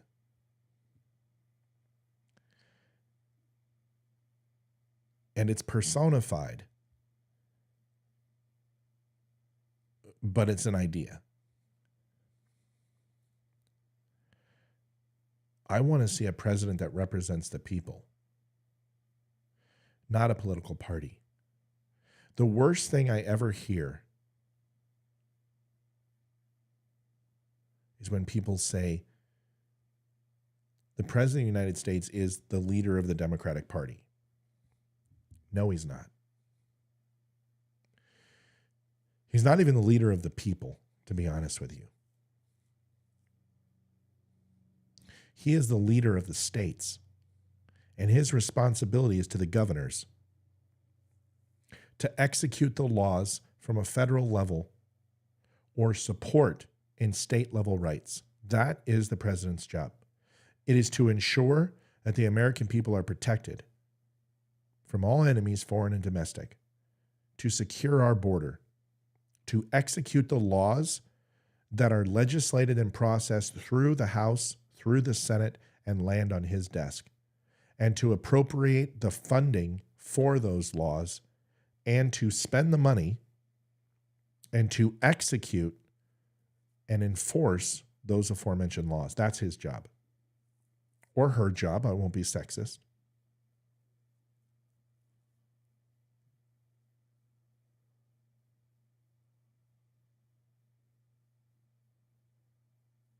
That's the job. So when someone says, who do I want to be president? I want the person who doesn't want the job to be president. I want the person who has no desire to be president because that's usually the person who's going to do the best work. You know who I want to see be president of the United States? Jocko Willink. Jocko. I think Jocko Willink would be the best president that we've ever had. I think he'd be tough. I think he'd be honest.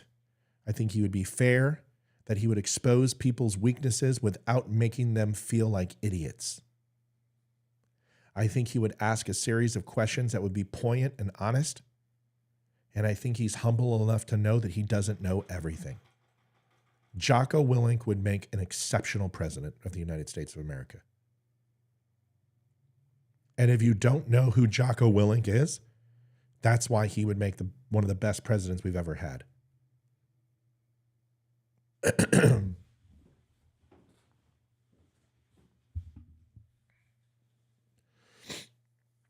Go look up Jocko. He is a former SEAL team commander of DevGru. He is probably the 12th most popular podcast host. He's small enough, but has enough money not to be influenced. And he reminds me of a Truman style mentality from a military standpoint, with a Reagan-esque wit. Maybe not as humorous as Reagan, but very, very quick. And that's what I think. And he'll never run. Mike Rowe would make a great president of the United States. Mike Rowe would be exceptional. Harold Ford Jr., a Democrat, would make a great president of the United States. Go watch the 5 and go watch Harold Ford Jr. and tell me he is not one of the most stable, polite, kind, and affluent liberals you've ever heard in your life. I'd vote for Harold Ford Jr. in a minute for any public position. And I'm a Republican. I'd vote for him. I don't care. But Matt, I don't give a shit. I don't care. He has morals, he has scruples, he has integrity, and that's all I want. I don't want a certain president. I want a president for the states. And I want him to empower the governors to enforce law and order in those states. I want prosecutors who are not supported by fat, rich billionaires. I don't want Soros DAs. I want states' attorneys to do the job. They are elected officials and they're unbiased and they get a government salary and they can't take money. Let those people prosecute crime in these cities. I want to stop killing black people at epic proportions, from eugenics, from abortion, from crime, from fatherless homes. It's about fucking time that African Americans are treated with a level of respect in this country. I don't give a shit if you think that they're criminals in those cities just because they're black, then you are not paying attention, because I can show you white neighborhoods that are just as bad because I grew up in them. It is a culture that's fatherless. There is no way out. They are slums. They can't afford to live in these other properties in these other areas. There's no jobs. They have a choice to work at McDonald's or peddle drugs. And if you think that's a choice, it's not a choice. And I'm not a liberal. I'm just a realist because I grew up in these neighborhoods. You may have grown up on a farm, or you may have grown up in rich white neighborhoods, but that always was not where I lived. Republicans have a responsibility to expand our party, and until we expand it to African Americans and stop judging people based upon their music or the way they dress or the way they look, and stop muddling all black people in because a few TikTok videos have some asshats that don't respect cops or don't respect the rule of law. That's not all African Americans. And I know thousands that have absolutely no loyalty to crime or getting the almighty dollar, or think that rap music is really some sort of moral and inspirational platitude for all people to hear. They're average, everyday Americans who are working their asses off, and they are not the ones that need help. Those are the ones that already have it figured out. We've got to figure out the ones who are causing the problems. And that's not just black neighborhoods. That's all neighborhoods that are impoverished. That's Tucumcari, New Mexico.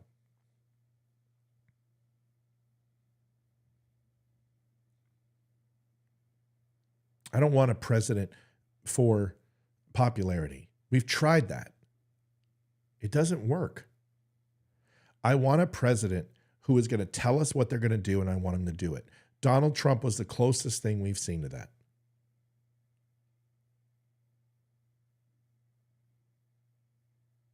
I've seen that.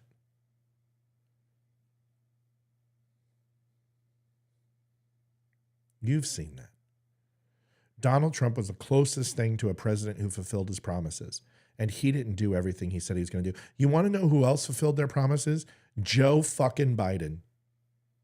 Just because you don't like him, he fulfilled a lot of his promises. He didn't do all of it, but he did a lot of it, and it's ruining our country. But it always surprises me when a president like Trump or Biden come in and they tell you what they're going to do, and then they do it, and you get mad at them for it. They both did what they said they were going to do. Well, Matt, he said he was going to build back better. Yeah, but he didn't tell you how he was going to do it. He did tell you how he was going to do it. He's going to raise fucking taxes. He was going to pass infrastructure bills that had nothing to do with infrastructure. He was going to do student debt forgiveness.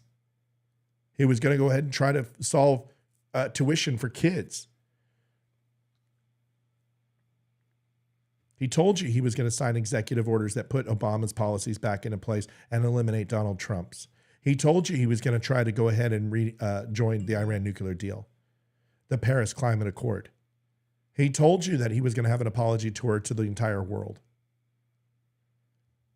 He told you that military interventionism was going to be his number one focus, specifically around China and Iran. To forgive Iran and to go ahead and reestablish relationships and to go ahead and go after China from a building a commonality in the economy, reducing tariffs, and allowing them to have the influence they had pre-Trump, and then go ahead and condemn Russia like liberals always do, which they should, because Russia's a piece of shit, and anyone who defends Russia is an idiot.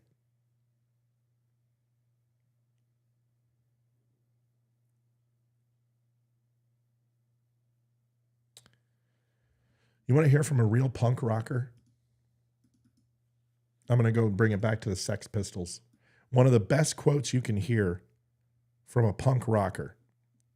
I never thought I would live and see the day when the right wing would become the cool ones, giving the middle finger to the establishment, and the left wing becoming the sniveling, self-righteous, twatty ones going around shaming everyone. John London from the Sex Pistols. Truer words have never been spoken. The Democratic Party, which was opposed to big government, was opposed to war, was opposed to censorship, was all about free speech and the rights in the Constitution, the ACLU, the NAACP, women's rights, have, and honestly, values of the family, an inclusive family, but still values of the family. And what I mean by inclusion is not necessarily one based in Christianity, Christian Judeo-ethics, but one that accepted all religions and all races. The Democratic Party has always been about that, not sexuality. In fact, since the last 10 to 12 years, Democrats were opposed to the LGBT community and were against gay marriage.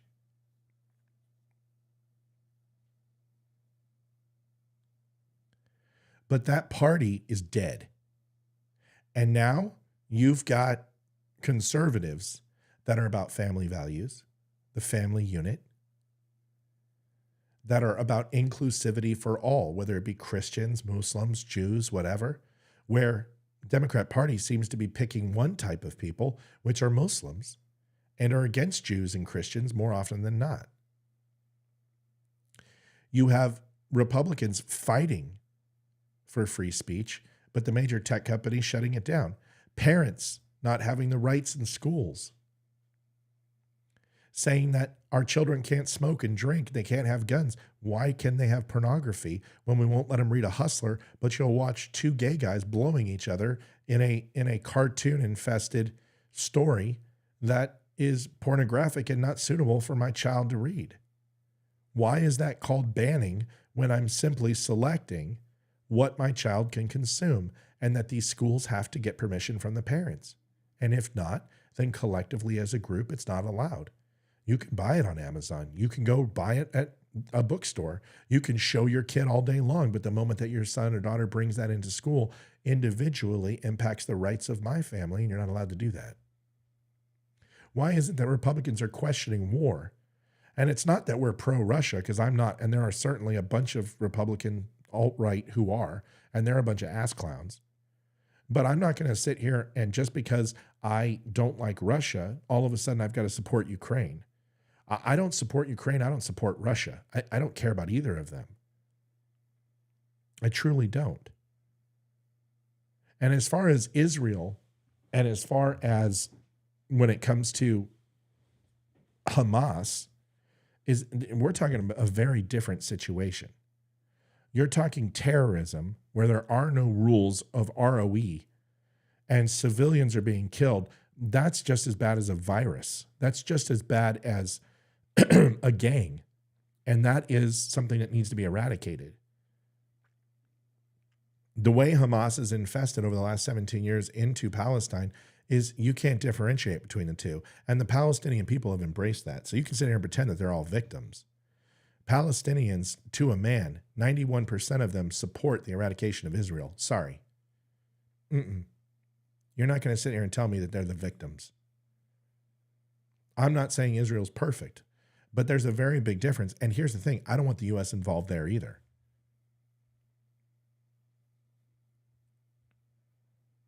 I always keep hearing, well, what if Putin gets into Poland? Right. Fine. We'll deal with that when we come to it. The tactical advantage of Russia being in Ukraine with no infrastructure in place in a demolished country is not like it's going to be difficult to go ahead and kill their fobs. They're not going to establish anything in Ukraine for at least 2 decades as far as massive infrastructure, bunkers, command and control systems that are not portable or man-portable. Give me a break. Them being in Ukraine does not necessarily make Russia easier to defeat. It makes Russia more spread out. Ukraine is not going to win this war. They don't have a chance. Let's stop pretending that they will. We have a responsibility. We've covered a lot on this show today. I mean, a ton, an absolute metric ton of information. Here's the bottom line. Stop reacting. Try to slow down and stop reacting to things and take a second and ask yourself the following question. In 5 years, will I care? And if the answer is no, then why do you care now?